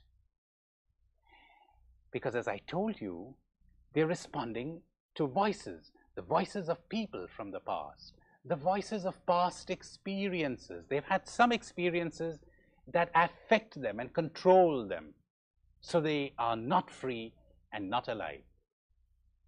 Well, this is what I consider to be a major obstacle in the spiritual life. Remember that phrase of Jesus when he says, if you want to be my disciple, you must hate your father and mother? That's a strong word, hate. And people are scandalized by it. What does that mean? Surely Jesus doesn't mean that we must hate our real father and mother. Poor things. We must love them as we love all other human beings. I think that the father and mother that Jesus is talking about is the father and mother we carry around in our heads, that control those voices. That is what we must drop. That is what we must give up, so that we will give up our mechanical existence. We will stop being puppets. Because how can you have a spiritual life, I ask you, if you are not alive? How can you be a disciple of Jesus if you're mechanical, if you are a puppet? All right? So then how do we drop the mechanicalness in our life? I'm going to give you an exercise that seems so simple that you'd hardly believe that it works, but it isn't an easy one. And if you persevere in it, you will see the difference. And the exercise is this. You could even try it out as I am talking to you. Think of an event in the recent past, something that happened yesterday, something that happened in the past week. It could even be an unpleasant event. In fact, if it is unpleasant, the better. And what I want you to do now is observe yourself reacting. How are you reacting emotionally? And what kind of convictions and attitudes, of course you won't call them prejudices, but what kind of convictions and attitudes do you have in that event? Just look at that and ask yourself, what voice am I responding to? Or you could say, is somebody else reacting there for me? Someone that I am carrying around from the past? Now this exercise has lasted a few seconds or a minute at the most. If you really want to get what it brings, then you'll have to take more time and observe various events of the day. Look at yourself reacting. Just look. Don't judge, don't condemn, don't approve. Just be a neutral observer and look. You need not even ask that question that I suggested, what am I reacting to, or who is reacting in me? What voice am I responding to? You need not even ask that if that distracts you. Just look. And the mechanicalness will drop, and the life will begin to come in, and you will notice the change. In the last program, I spoke to you about this paralyzed woman, remember? Well, I'm going to talk to you in this program about an extraordinary paralyzed man that I met.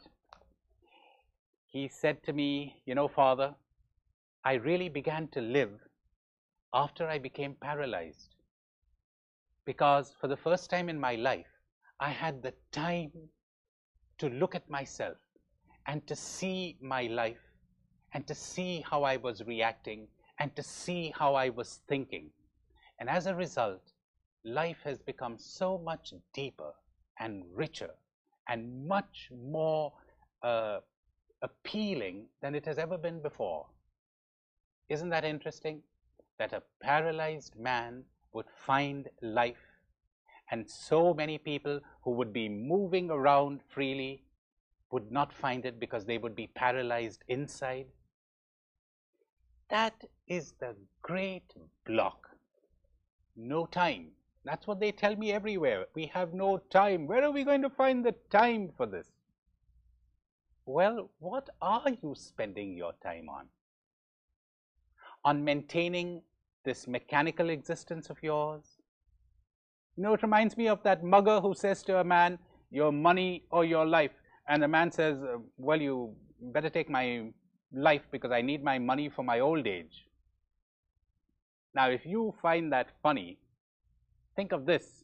Think of people saying, well, you better take my life because I need my time to maintain my puppet existence. If it wasn't a tragedy, it would really be funny. Well, this is, let me summarize then what I have given to you when I spoke to you about being you. I said, observe your reactions at every event of the day. Observe your convictions. Question them. Are you open to questioning your convictions? If you're not, you're prejudiced. You're mechanical. I'm reminded of a brilliant young rabbi who succeeded an equally brilliant father, who was also a rabbi. His people said to him, "Rabbi, you are completely unlike your father." And the young man laughed. He said, "I'm exactly like my father. My father imitated no one. I imitate no one." He was not a carbon copy, neither am I. That's what it means to be alive, to be unique, to drop those voices and the remote control. And you will get it through observation.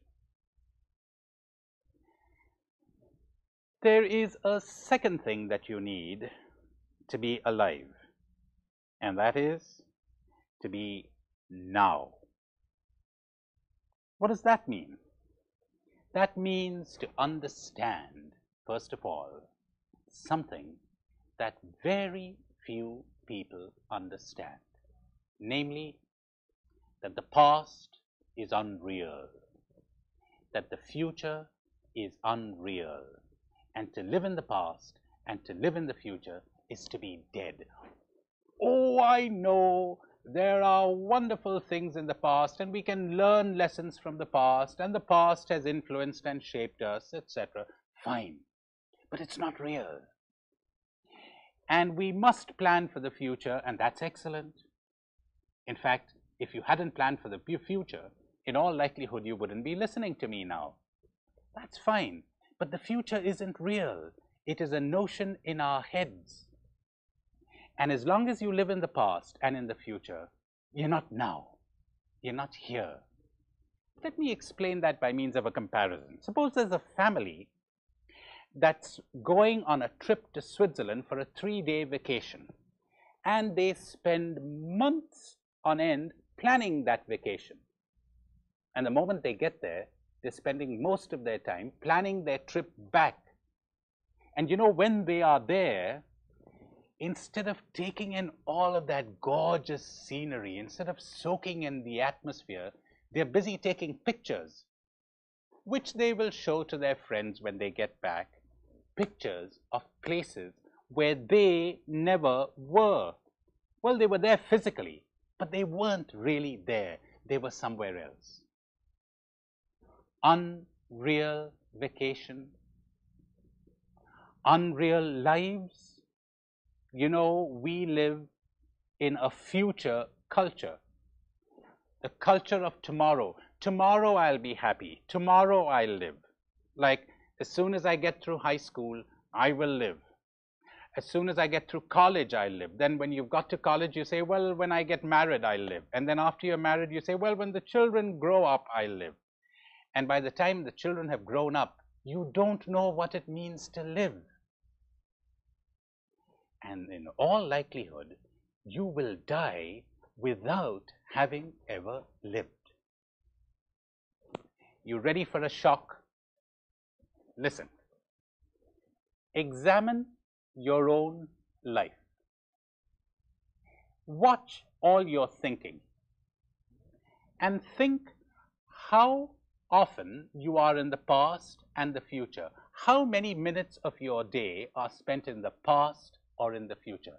You might get a shock because you might realize how little you are in the present, how little alive you are. Think of it this way. You're peeling this orange so that you will eat it. Now, if your mind is all fixed only on the eating of the orange, you know what's likely to happen? In all likelihood, you're not peeling the orange because you're not there. And when you come to eat that orange, you will not eat the orange because you will be somewhere else. Like the story of that boatman, this wise and ancient boatman who is carrying pilgrims across the river in his boat so that they can go to a shrine. Now, one day someone says to the boatman, "Didn't you ever go to the shrine?" And the boatman says, "No, not yet, because I still haven't taken in everything that the river has to offer me. This river, I find peace here. I find wisdom. I find God. But these poor pilgrims, they don't even notice the river. Their minds are all set on the shrine. They don't see it. Could that be the story of our lives? That we're washing the cup to drink the coffee, and so we're really not washing the cup because we're not there, and we never drink the coffee because we're not there, and so it goes on and on and on. That would be a tragedy, wouldn't it? We would have missed out on life. Well, how would we remedy that? There's another story of Buddha. I told you one at the beginning of this program. Well, the legend in India says that Buddha traveled all through India in search of enlightenment. He went to the greatest masters of his time. He practiced all the disciplines and spiritualities available, but he couldn't get what we in India call enlightenment. Till finally he gave up in despair. And so the story goes, he sat under a Bodhi tree and he was enlightened. It happened. Years later, his disciple said to him, "Now, Master, tell us the secret of enlightenment. How could we get it?" And of course, there is no secret. There is no technique. And the old man attempted to explain this to them, but they still wanted a technique. So Buddha, I imagine with a twinkle in his eye, said, "All right, I'll give you a technique. Do this. When you are breathing in, be aware that you are breathing in. And when you are breathing out, be aware that you are breathing out. Period." Isn't that extraordinary? Doesn't seem very spiritual. You know what he had in mind? He wanted them to come into the present, because he knew, enlightened man that he was, that God is not tomorrow, God is now. Life is not tomorrow, life is now. Love is not tomorrow, love is now. Enlightenment is now. If you would come into the present, it might happen. You can't produce it, but it might happen. That's pretty similar to that exercise I gave you when I spoke to you about peace, remember? I said, do one thing at a time and internally verbalize what you're doing. Now that's a very good exercise too for coming into the present, for coming into the now, for coming alive. Good. So that's the second thing that you need in order to be alive. To be you, to be now, I said, and here comes the third thing. To be here. What does that mean? That means to come out of your head and come to your senses, quite literally. To get out of abstractions and come into experience. Now that might seem rather difficult to understand. Let me explain it by means of a simple story. There's the story of an American soldier in the Korean War some years ago. He was homesick as Thanksgiving Day was approaching. And a Korean couple that had spent many years in the States invited him over for Thanksgiving dinner. When the man got there, to his great surprise and joy, he finds that they have prepared turkey and cranberry sauce, and that happened to be his favorite dish. So he gave himself a generous helping of the turkey. And right at the beginning of the meal, he gets into an argument with his host. And by the time the argument ended, the meal ended too. And the poor soldier realizes at the end of the meal that he hasn't enjoyed the meal. He hadn't even tasted the turkey. That is what I mean by come into the here. Now, you know, arguments are fine. Ideas are fine. But ideas are not life. They're excellent to guide us in life. but they are not life. Abstractions are not life. Life is found in experience. It's like the menu. You're reading the menu. That's wonderful. You could guide yourself by that menu, but the menu is not the food, you know. And if you spend all your time with the menu, you will never get to eat the food. And sometimes it's even worse. There are people, not literally of course, there are people who are eating the menu. They're living on ideas. They missed out on life. Well, what can you do then to overcome this? Oh, there is something else I want to tell you here connected with this that will help you to understand it better. There is this contemporary Indian mystic, Krishnamurti, who says the following powerful and deep sentence. He says, "The day we teach a child the name of a bird, the child ceases to see that bird again." You know, the child watches this fluffy, alive thing, so full of mystery and wonder, and we teach the child sparrow, sparrow. So now the child has an idea, sparrow. So later, every time it sees the sparrow, it says, well, we know sparrow. It's like me, I've got an idea, American in my head, let us suppose. And then every time I see a person who is an American by nationality, I say, oh, well, American. And I miss the uniqueness of this individual. When was it last that you experienced the wonder of a child when he looks or she looks at this mysterious, vibrating, vibrant thing that we call a sparrow? You see, that word, that idea comes in the way. The word, the idea, sparrow, can be an obstacle to your seeing the sparrow. That word, that idea, American, can be an obstacle to my really seeing this American here in front of me. Just as I told you in that very first program, that the word and the idea God can be an obstacle to my seeing God. Well, how would we remedy this? You can do it right now, even as I'm talking to you. Listen to the sound of my voice and any other sounds that you may pick up in the surroundings. Can you hear any others? Big sounds, small sounds, together with the sound of my voice. You know what happens when you do this? You are coming to your senses, and that is where the experience is. There's no abstraction there, no idea there.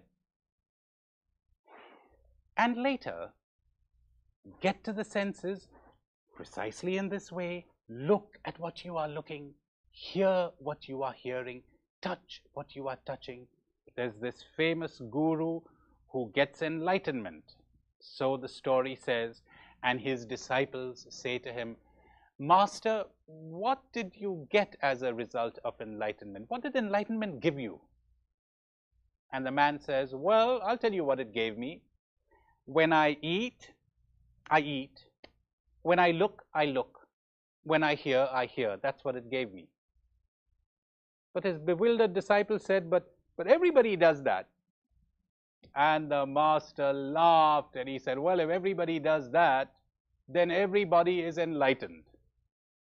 Because the fact of the matter is that hardly anybody does that. Hardly anybody is here and alive. Good. I will be talking to you in the next program about freedom, which is intimately linked with life. It's really another aspect of life. But before I end this one, I want to summarize what I've said to you. I said to be alive means to be you, to be alive means to be here, and to be alive means to be now. And I gave you 2 exercises which I consider to be among the greatest of spiritual exercises, even though they don't seem to be spiritual. And which were those?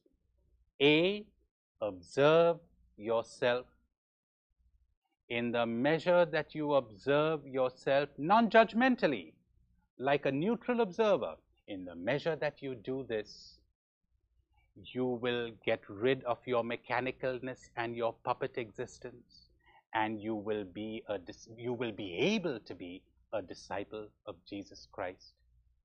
You can't be a disciple of Jesus Christ if you're a puppet. If you are only 1/10 alive, you are only 1/10 able to be his disciple. You get the point? That's why it's a great spiritual exercise. And the second great spiritual exercise, experience reality. Come to your senses. That will bring you into the now. That will bring you into experience. And it is in the now that God is to be found. Well, let me end by bringing up an objection which some of you there are likely to have to these two exercises.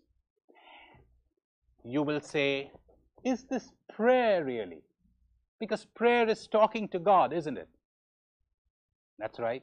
Prayer is talking to God. But you know, you may not be talking, but you may be saying a great deal to God. Think of a mother who is ill and her daughter cleans up the house, fixes the meals, helps with the gardening. She's not talking to her mother, but how much she is saying to her. These exercises that I've proposed are not easy. They can be painful when you watch yourself and discover how mechanical you are. It isn't easy to find the time for all of this, but you're doing this so that you will come alive.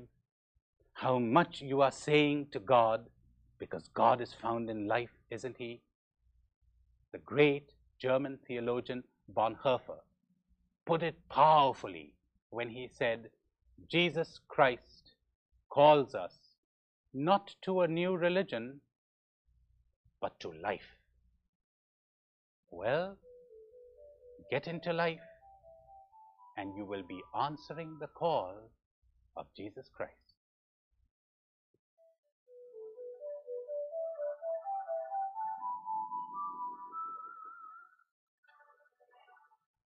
In the last program, I talked to you about life. Today, I'd like to talk to you about freedom. Now, the freedom I'm talking about has nothing to do with totalitarian regimes or prisons. The freedom I'm talking about is something else. There is this Japanese general that I read about once, who was arrested by his enemies and thrown into prison. And the man knew that the next day he was going to be tortured. So he couldn't sleep. He kept tossing about in bed in his prison cell.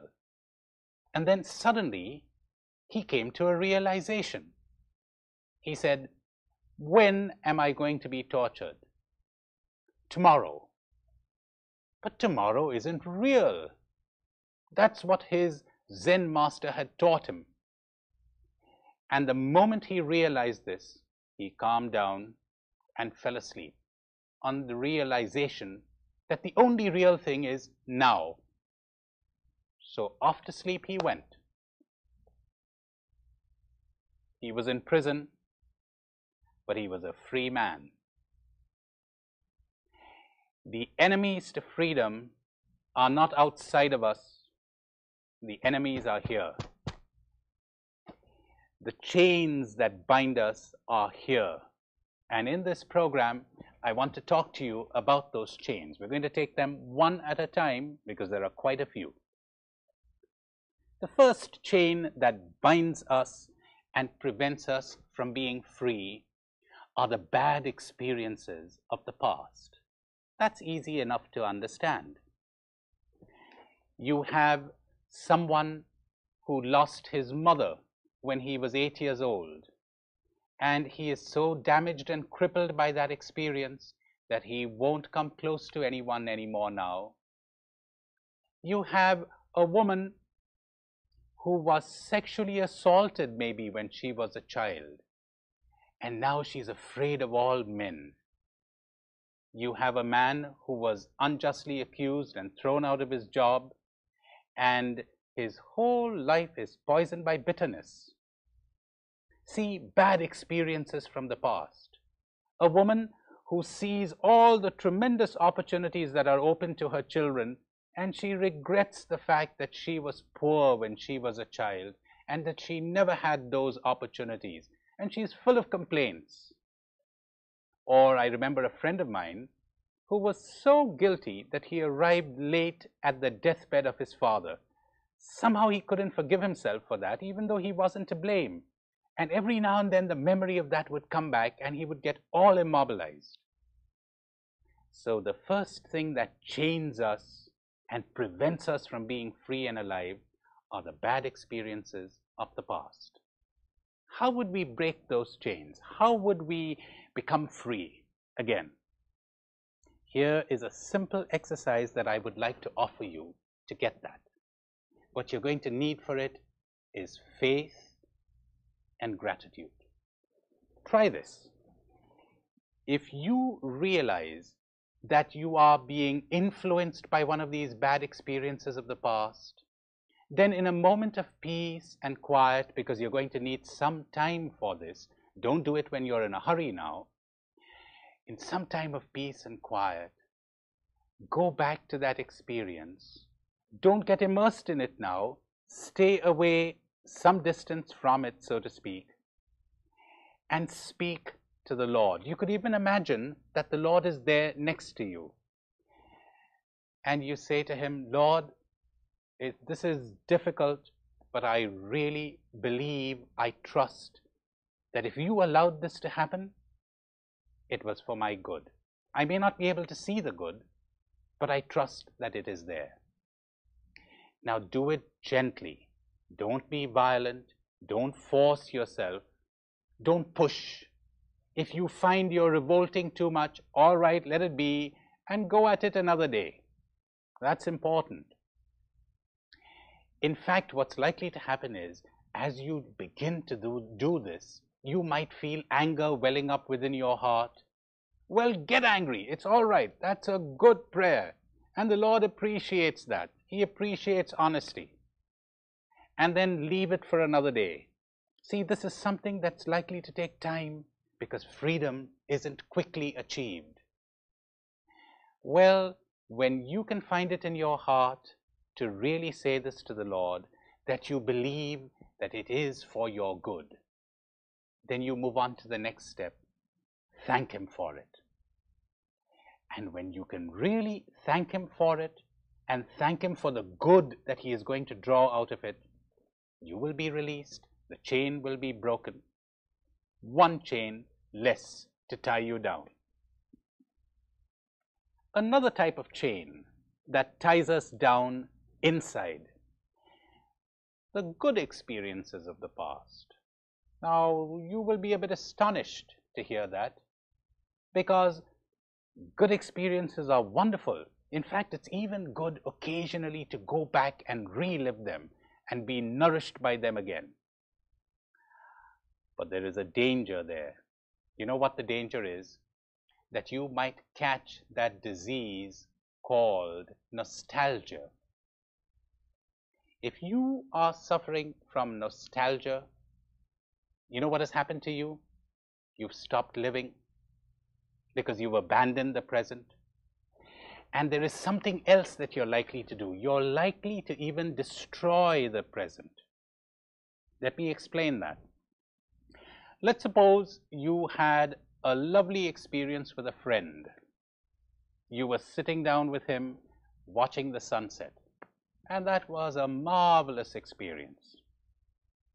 The next time you are with your friend, you go out to dinner, let's say, or you go for a stroll and talk.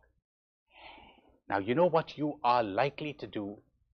You're likely to take that beautiful experience of the past, that experience of the sunset, and put it in a silver casket and carry it around with you. So while you are strolling with your friend, you sort of secretly open your silver casket and you take a look at it and you say, oh, this one is not as good as the past experience. You see what you've done? Thanks to that experience of the past, you destroyed the present. You're going to be less alive and less free. That beautiful experience of the past chains you down. How would you get rid of this? Here is what I suggest you do. Now, I'm warning you, this might be somewhat painful. Prayer can be painful, you know. To give birth to new life can be painful. So what do? Think of some of the people you loved in the past and who are no more with you, either because they are separated or because they have died. And you talk to each one of these people. You say something like this: how lucky I was that you came into my life. How grateful I am to you. I will love you always. And now, goodbye. I must go, because if I cling to you, I will not learn to love the present, and I will not learn to love the people I am with right now. So goodbye. You can see how painful that can be. And then you move on to some of those lovely experiences that you had in the past, and you personalize them, and you think of each one of them, and you say, how wonderful it was that I had you. I'm so grateful. And now, goodbye. That may be somewhat more painful, you know. And here comes one which some of you might find even more painful. You think of some of the possessions of the past, things that you treasured, like your youth, your strength, your good looks maybe, and you personalize them. Now, this may sound a little childish to some of you, but don't be afraid to be like a little child. You may find the kingdom. So you personalize this thing and you talk to it. You have a dialogue with it. And you say, how wonderful it was to have you. How grateful I am that I had you in my life. And now, goodbye. I must go. You know, lots of aging people never really live and never taste all the sweetness and depth and richness that old age brings, because they haven't let go of youth and strength and vitality. As the poet says so beautifully, the best is yet to be, the last of life for which the first was made. The best is yet to be. Many people miss out on the best period of life, their old age, because they are too centered on the past. They are enchained by the good experiences of the past. So that is two chains that we have dealt with that prevent us from being free. You know, a bird that is crippled and damaged cannot fly, but a bird that clings to the branch of a tree cannot fly either. So stop clinging to the past. The Hindus in my country, in India, have a very lovely saying, a very lovely religious saying. They say, water remains pure by flowing, the holy person remains pure by going. I put it this way: water remains sparkling and fresh and alive and free by flowing. You will remain that way by going. I love you. I am grateful to you. Goodbye. And now comes the third chain. And the third chain is anxieties and fears for the future. Remember that Japanese general I spoke to you about?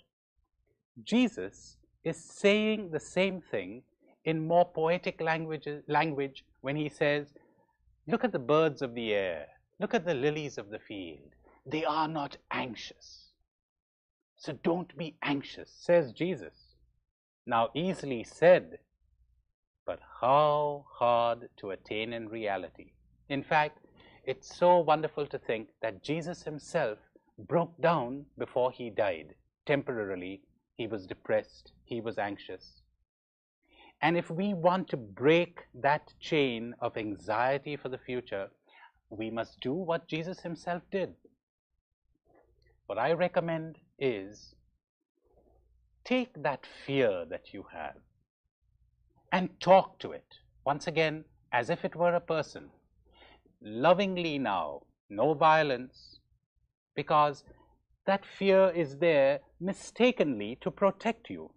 So you talk to the fear and say, well, I understand why you are here, but it's all right. I'm going to trust the Lord. And you turn to the Lord and tell him that. And if you can find it in your heart to do this, thank him in advance for the outcome. That will be a great help. Thank the Lord for whatever is going to happen.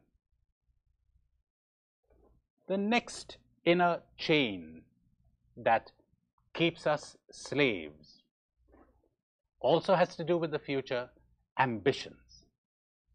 Now, to have ambition can be a wonderful thing, but to be enslaved by ambition, that's awful. People who are just driven by ambition, they don't even live. Now, there's no need to explain that. We all know people like this. What do you do if you happen to be the victim of this kind of ambition? Well, something similar. Stand in the presence of the Lord, make an act of faith that the future is in his hands, and you say something like this to him. You say, Lord, I trust that you are in control of the future. I'm going to do everything in my power to make my dreams come true, but I leave the result in your hands. And then you imagine that you let go, and you thank him ahead of time for the outcome. That will bring you a measure of peace and freedom.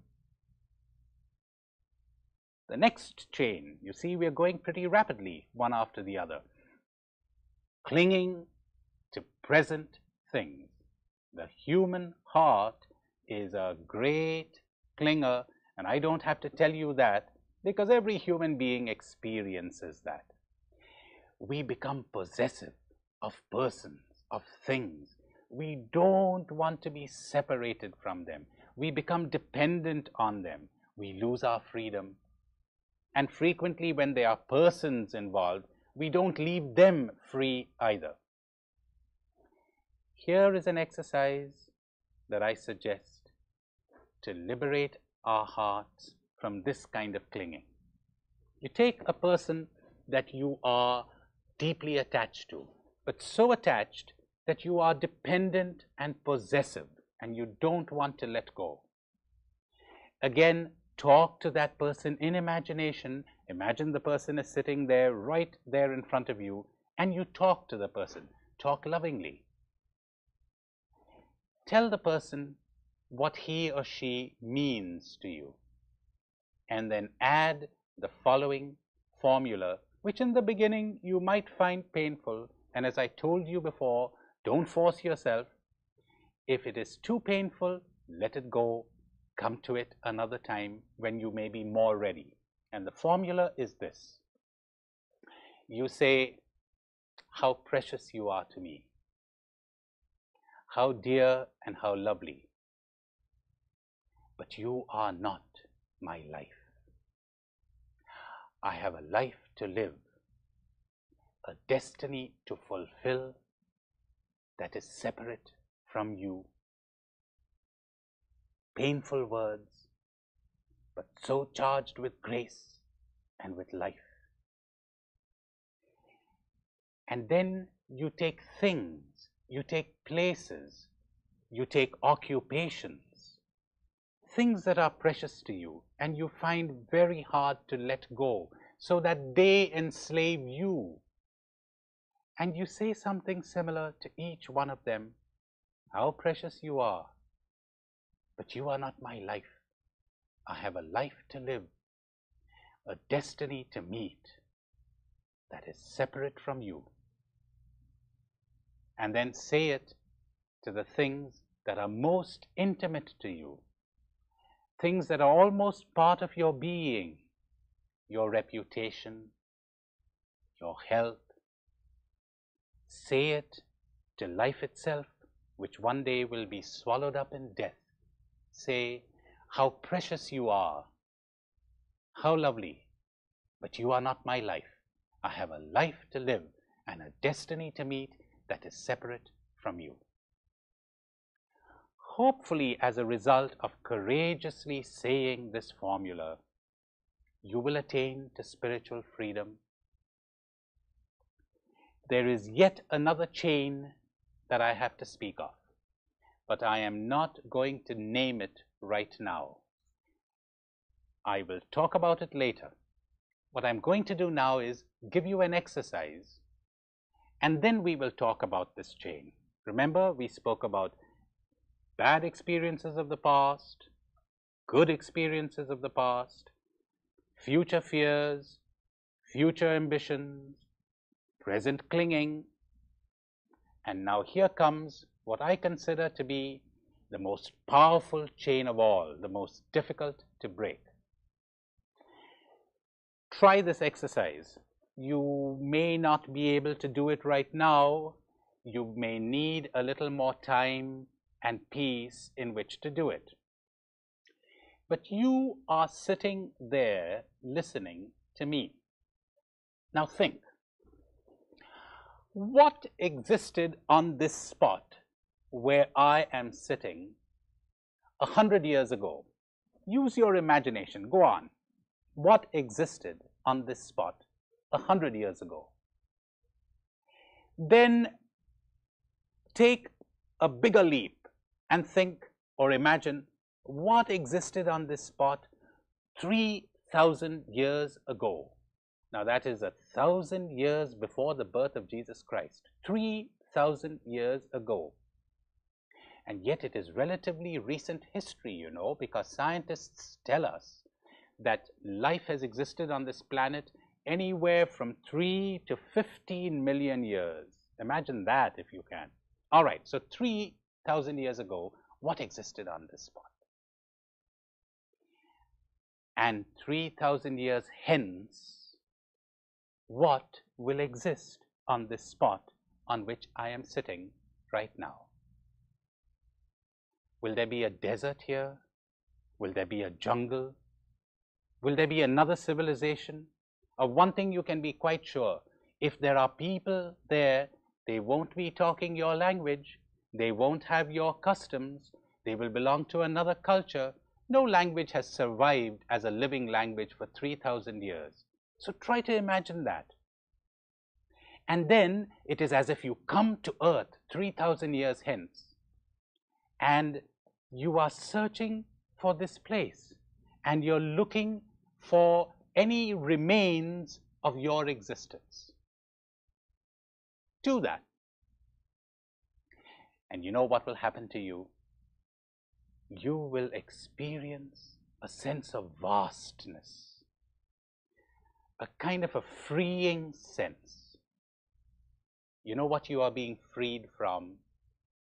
From delusion. The delusion of thinking that you matter. Because you know, except in the eyes of God, you and I do not really matter. We're not as important as we think. Think of one of those birds that Jesus speaks of. Think of one of those lilies, those flowers of the field that he speaks of. Think of a grain of sand. Think of a drop of water, a raindrop. Think of yourself. That is what you are. How insignificant. If you are able to do this exercise successfully, you will be liberated from the strongest tyranny of them all, which is the tyranny of the self. You will experience liberation, relief, and freedom, because there is no one who is so free and so alive as the person who has accepted his or her death and his or her insignificance. The exercise will give you perspective and vastness. But as I said, you'll need time. You need 15 or 20 minutes to really get into it. Try it out when you have the time. Well, I was about to summarize this program for you, but before I do that, I want to give you one last exercise, which I call the mysterious exercise. And you'll soon see why it is mysterious. Simply because you won't see the connection in the beginning between this exercise that I'm going to give you and freedom. What is this mysterious exercise? It consists in the following. Get in touch with the sensations that you experience in your body, the way I told you to when I talked about peace, remember? All right, so get in touch with those sensations in your body. And after you've done this for a while, be aware of the one who is observing those sensations. And say internally, say, I am not those sensations. I am not this body. Then be aware of your thinking, those thoughts that keep going around in your mind. And after a while, turn your attention to the one who is observing the thoughts and say, I am not these thoughts, or I am not my thoughts. And then become aware of your feelings, or recall some feelings that you have had in the past, especially in the recent past, anxiety, depression, guilt, whatever.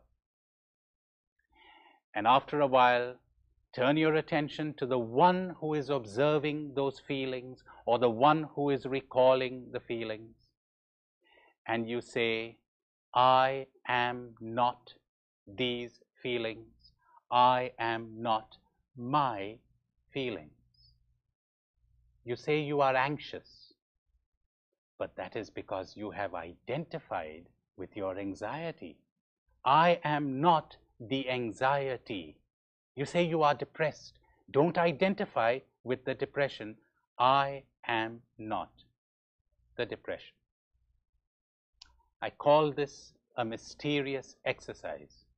It is one of the great spiritual exercises that is given in the East.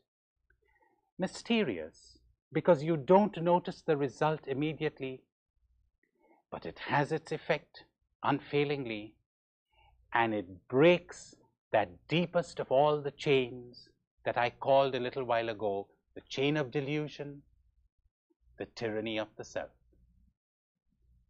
To summarize then, I have given you quite a few exercises in this program.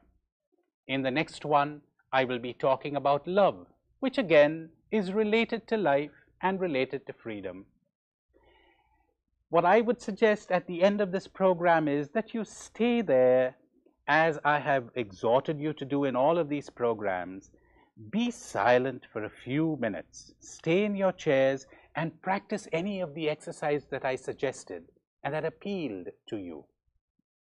I've given you two exercises that I would call long-term exercises. The one on perspective, remember, like 3,000 years ago, 3,000 years hence, that one. And the second long-term exercise, this mysterious one, I am not my feelings, I am not my thoughts, etc. And then I have given you a number of other exercises to deal with your slavery, with those chains on a short-term basis, so to speak. Well, before I end, let me tell you one last story. It is the story again of a free person. It's a story of a girl in a fishing village who became an unwed mother. And her parents beat her till the girl confessed who the father was. She said it was the master, the Zen master, living in that temple outside the village. The parents were indignant, and so were all the villagers, and they trooped to the temple after that baby was born. They took the baby with them and placed the baby there before the Zen master. And they said, "You hypocrite, this child is yours. You look after it." And all that the master said was, "Very well, very well." And he picked up the baby and he gave it to one of the women in the village to look after at his expense. Well, after this, the master had lost his reputation. His disciples abandoned him. No one went to consult him. And this went on for some months. When the girl saw this, she could take it no longer. And so she finally blurted out the truth. The father of that child was really not the master. It was a boy living next door. Well, when the parents heard that, they and the rest of the villagers rushed to the temple. They prostrated themselves in front of the master. They begged his pardon, and they asked to have the baby back. And the master gave them the baby back. And all he said was, "Oh, very well, very well." There is a free person. A person who is capable of suffering, but has attained that perspective that I was talking to you about. My wish for you and for me is that as a result of our poor efforts, God will give us this gift too.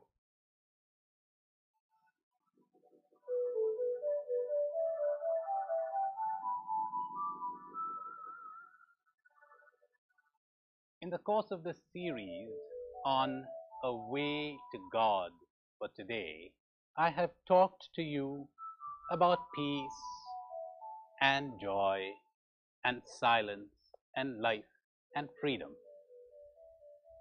I have kept the most rewarding and possibly the most difficult topic for the end. Today I want to talk to you about love.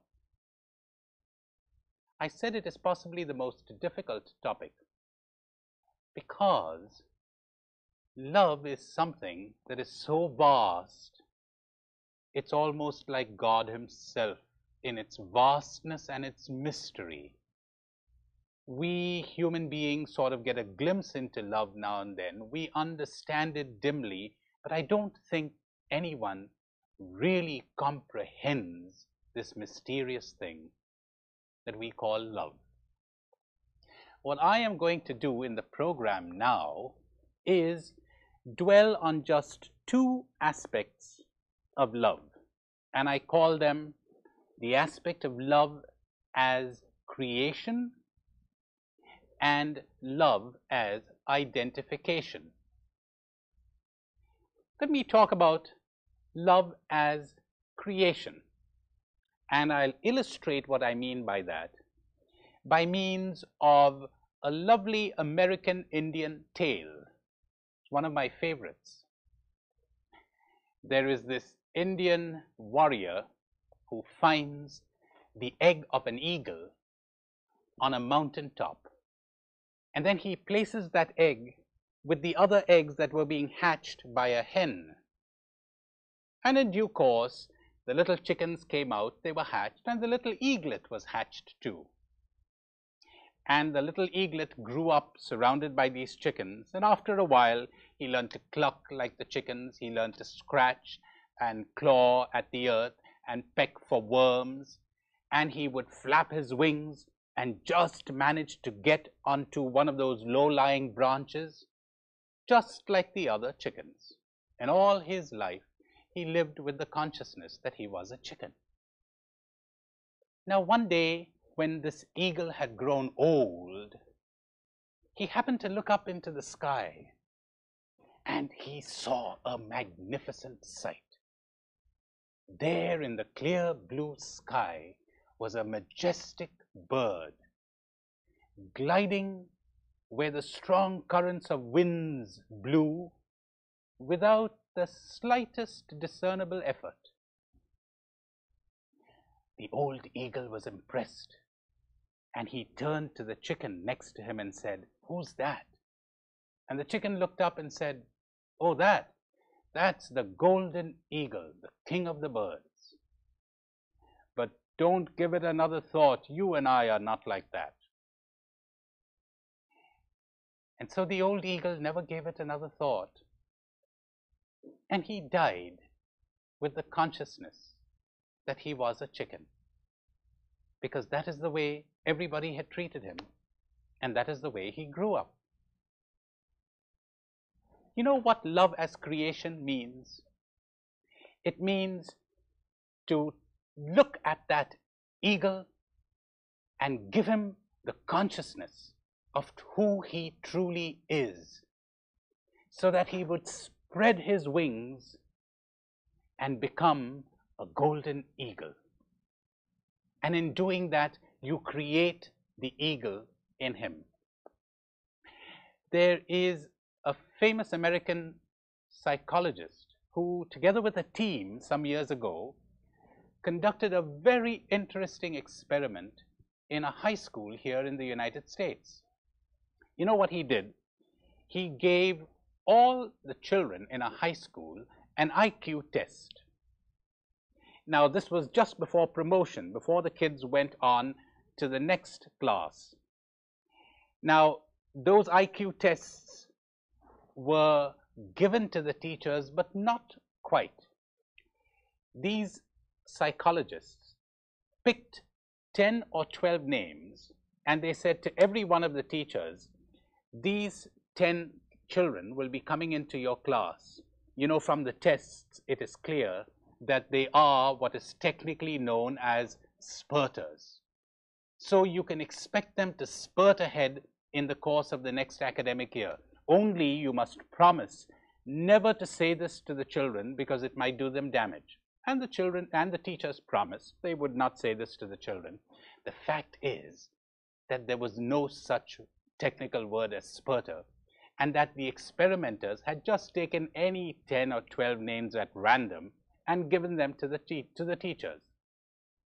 Well, after a year, they came back to the school, and they tested all the children again. And what do you think had happened? Every one of those spurters had increased his or her IQ by a minimum of 12 points. Some had increased it by as much as 36 points. The experimenters interviewed the teachers. They said, "You know, what did you think of these kids?" And the teachers, interestingly enough, were using adjectives like curious, affectionate, lively, interested, etc. for these kids. What would have happened to those kids if the teachers had not felt, rightly or wrongly, that they had budding geniuses in their classrooms? Were those qualities really in the kids? They evidently were. But you know, those teachers drew them out. Later, this psychologist tried the same experiment in other schools. They even tried it with animals, and always with success. You know, they would tell some psychology students who would be experimenting with rats, they'd say, "We're going to give you a new breed of rats that will perform better." And what do you know? Those rats were performing better, though they were the same breed.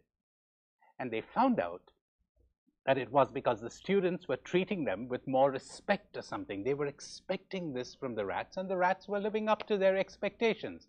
It was somehow communicated even to the animals.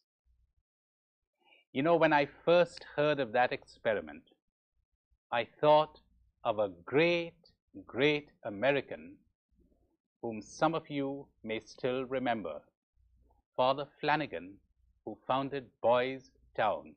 The man became a legend even in my country many years ago. He founded this place to help homeless boys in the beginning, but then later on he would help delinquent boys.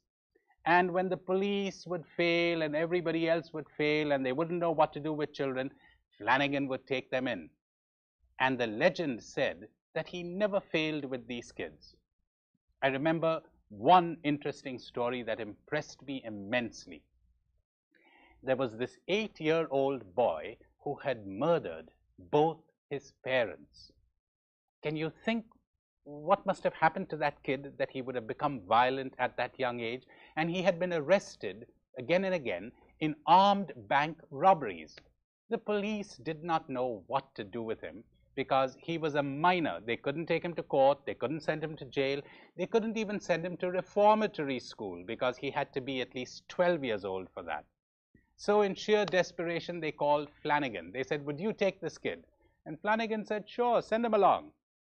Now the boy, many years later, wrote his story. He said, "I remember the day I was traveling to Boys Town in that train with a policeman, and I was thinking, they're sending me to a priest. If that man tells me that he loves me, I'll kill him." And you know, the boy was a killer. Well, what happened? He went to Boys Town, and the scene went something like this. There was a knock at the door, and Flanagan said, "Come in." And the boy walked in, and Flanagan says, "Well, whom do we have here?" "Dave, sir." Oh, yes, of course, Dave. Welcome to Boys Town. We were expecting you. Now that you're here, you will want to look around, and you know, everybody here works for his living. Henry here will show you around, and then maybe you could choose an occupation, but take your time. Look around the place. That was all. "I'll see you." Great. That was all. Nothing more. And the boy said that those few seconds changed his life. You know why? Because he said, "For the first time in my life, I looked into the eyes of a man who, without using the words, was saying, not 'I love you,' he was saying, 'You're good. You're not bad. You're good.'" And you know, the boy became good because as psychologists tell us, we tend to become what we feel we are. Can you think of anything more spiritual and more divine than that? That we see goodness in someone and we communicate that to the person. And as a result, the person is transformed. The person is created. And that is the reason why it is said that the lover creates his beloved. He sees beauty there, and in the seeing, he draws it out. Well, people frequently asked Flanagan what the secret of his success was. And Flanagan would always brush it aside, but he had a motto, and the motto was, "There is no such thing as a bad boy." See, Flanagan saw goodness there, and he drew that goodness out. He created it. And that is what I want to propose to you as love. One aspect of love, but a very beautiful and a very deep aspect of this thing that we call love. Well, would you like to get something of this charism that Flanagan had? I'm pretty sure there's not one of you who is listening to me who wouldn't want to share it, because we all want to love, don't we? If you want to develop that kind of charism, then you have to go to a school of love, and you will have to do some not difficult but not too easy exercises, spiritual exercises, which I am going to propose to you right now. Try them out later when you have the time, or at the end of this program. Try them out. What are these exercises? They're somewhat graded. You don't really have to follow the grading, but it would help if you did. Begin in the following fashion. Think of somebody whom you love. You love deeply, let's say. Imagine that that person is sitting there in front of you, and talk to that person. Talk lovingly. tell that person what he or she means to you, what it has meant to you and to your life that this person came into your life. And as you do this, be in touch with what you're feeling. Then when you're all warm and aglow from this exercise, move on to the next one, the next step. Think of somebody whom you don't like, you don't particularly like. And you're standing there in front of this person. And as you are looking at that person, try to see something good in the person, to make allowances, to understand, and even to see goodness and good qualities there. If you find it hard to do this, then imagine that Jesus is standing there beside you and he is looking at that person. Then he would become your teacher in the art of love, in the art of looking. What does he see there? What goodness, what beauty can he detect in that person? Incidentally, if Jesus were to come to earth again, what do you think is the first thing that he would notice in humanity? What do you think? You know what my guess is? I think the first thing that he would notice would be the immense amount of goodness, of trust, of sincerity, of sheer lovingness, to invent a word, that invades the whole of humanity. There are oceans of this among human beings, and he would notice it immediately, because the good person notices goodness everywhere, and the person who is evil notices evil, because we tend to see in others, don't we, a reflection of ourselves. So you have Jesus here looking at this person. What does he see in him or her? And then if you can get yourself in imagination to say this to that person, you're already taking a step forward to seeing and creating by seeing. Having done that, you come to the third exercise. And some of you will probably find this one the most difficult of all. But don't shirk it. If you really want to become loving, you have to go through with it. And what does it consist of? You imagine that you have Jesus right there in front of you. And he talks to you. And he tells you all the goodness and the beauty and the lovely qualities that he sees in you. Now, if you are anything like what I am and like what most human beings are, you will probably shrink from that. You'll immediately begin to accuse yourself of all kinds of defects and sins. And Jesus will accept that. Because, you know, Jesus was no starry-eyed romanticist. When he saw evil, he called it by its name and he condemned it. But he would never condemn the sinner, though he condemned the sin. Think how he would look at a prostitute. You find it in the pages of the Gospels. How he would look at a thief, at a hardened publican, even at the Pharisees and the people who were crucifying him.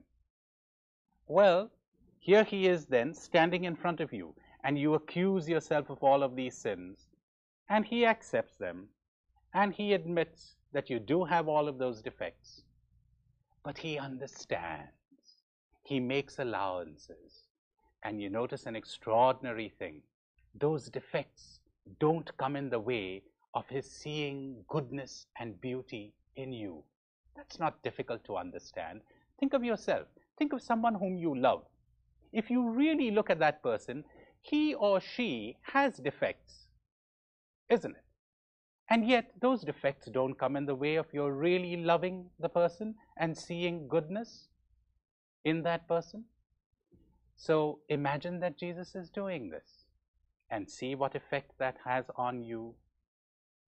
That is vitally important if you are going to be able to do the same for others, that you accept this from Him and from those who love you. When Jesus first met Simon Peter, the Gospels tell us, Simon, the fearful, the impulsive, he saw in that man something that no one would have suspected was there, and he nicknamed him the Rock. And that is what Peter became. Well, here is a variation of that exercise. Imagine that Jesus is standing right there in front of you. What name or what names does He invent for you?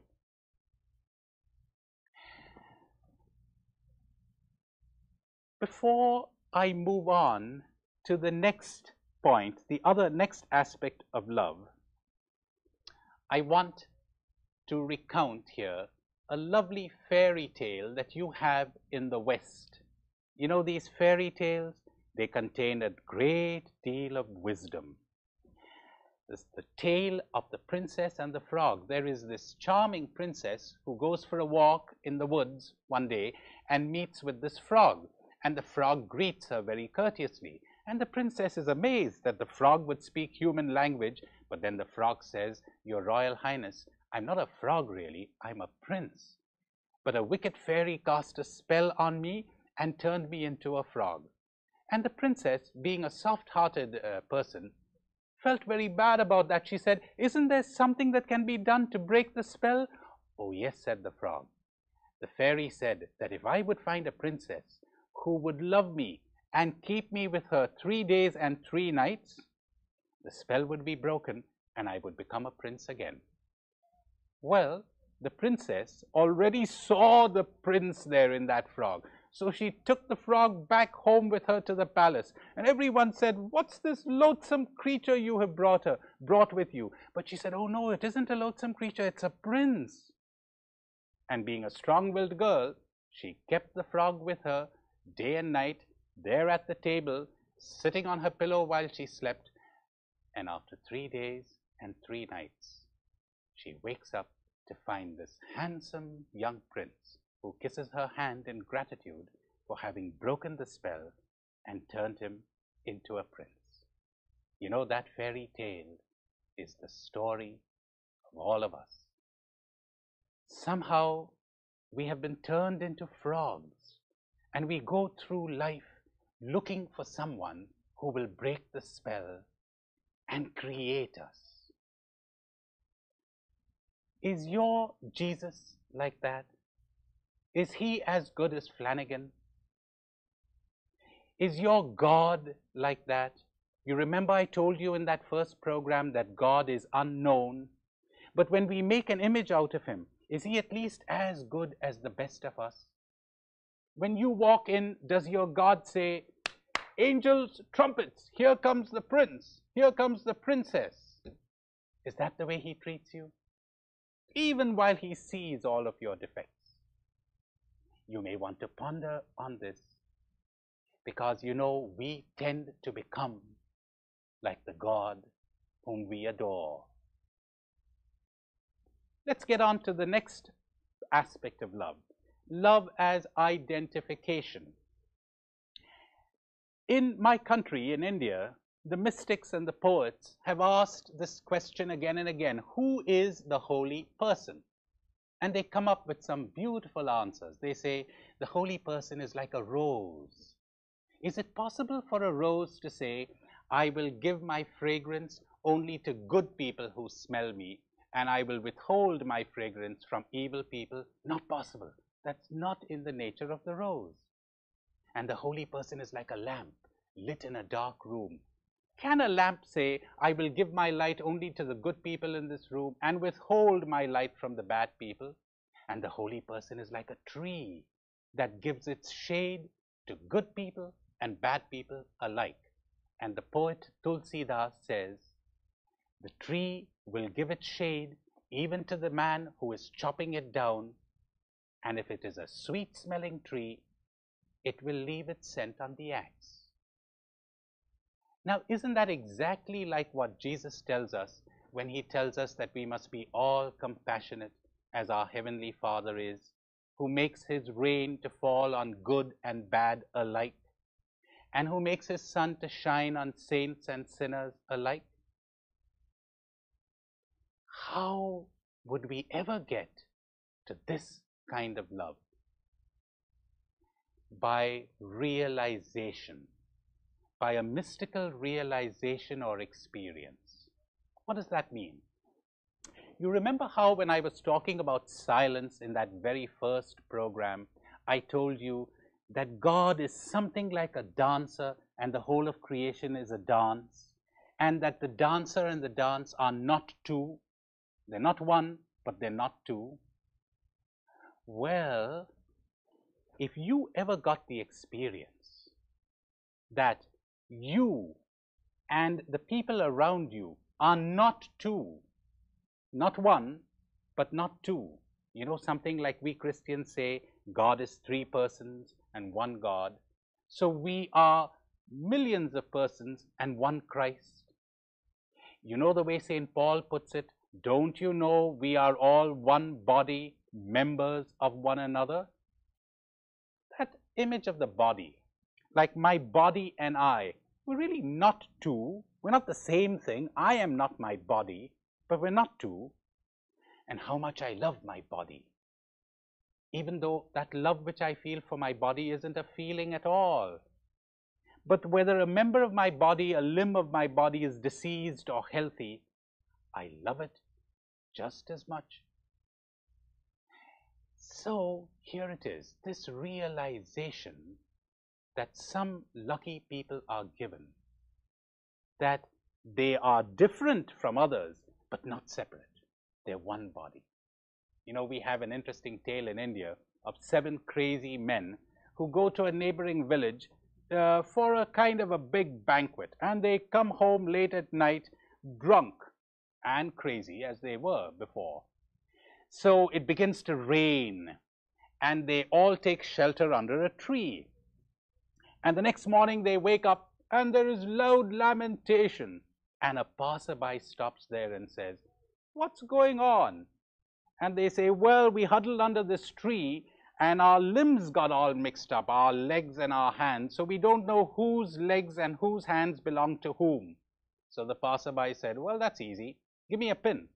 Then he pricked one leg, and the owner said, "Ouch!" And the man says, "That's your leg." And so he went on, pricking different hands and legs and separating them. You know, when someone is hurt or someone is badly treated and I say, "Ouch," something has happened. Love as identification, as not two. Can we do anything to get this grace? No, no, it is a gift. What all that we can do is prepare ourselves. How? You're going to find this hard to believe now, but you remember how I told you in that very first program that if we would sit and look, or we would sit and get in touch with ourselves, when I spoke about peace, we would come to a silence and things would be revealed to us. Well, all you can do is prepare the ground, and if you have been practicing this exercise, which I have really been recommending in almost every one of these programs, of sitting, of looking, of getting into the present, you are preparing yourself beautifully for this grace. Someday, hopefully, it may be given to you. So let me summarize what I have said then in this program.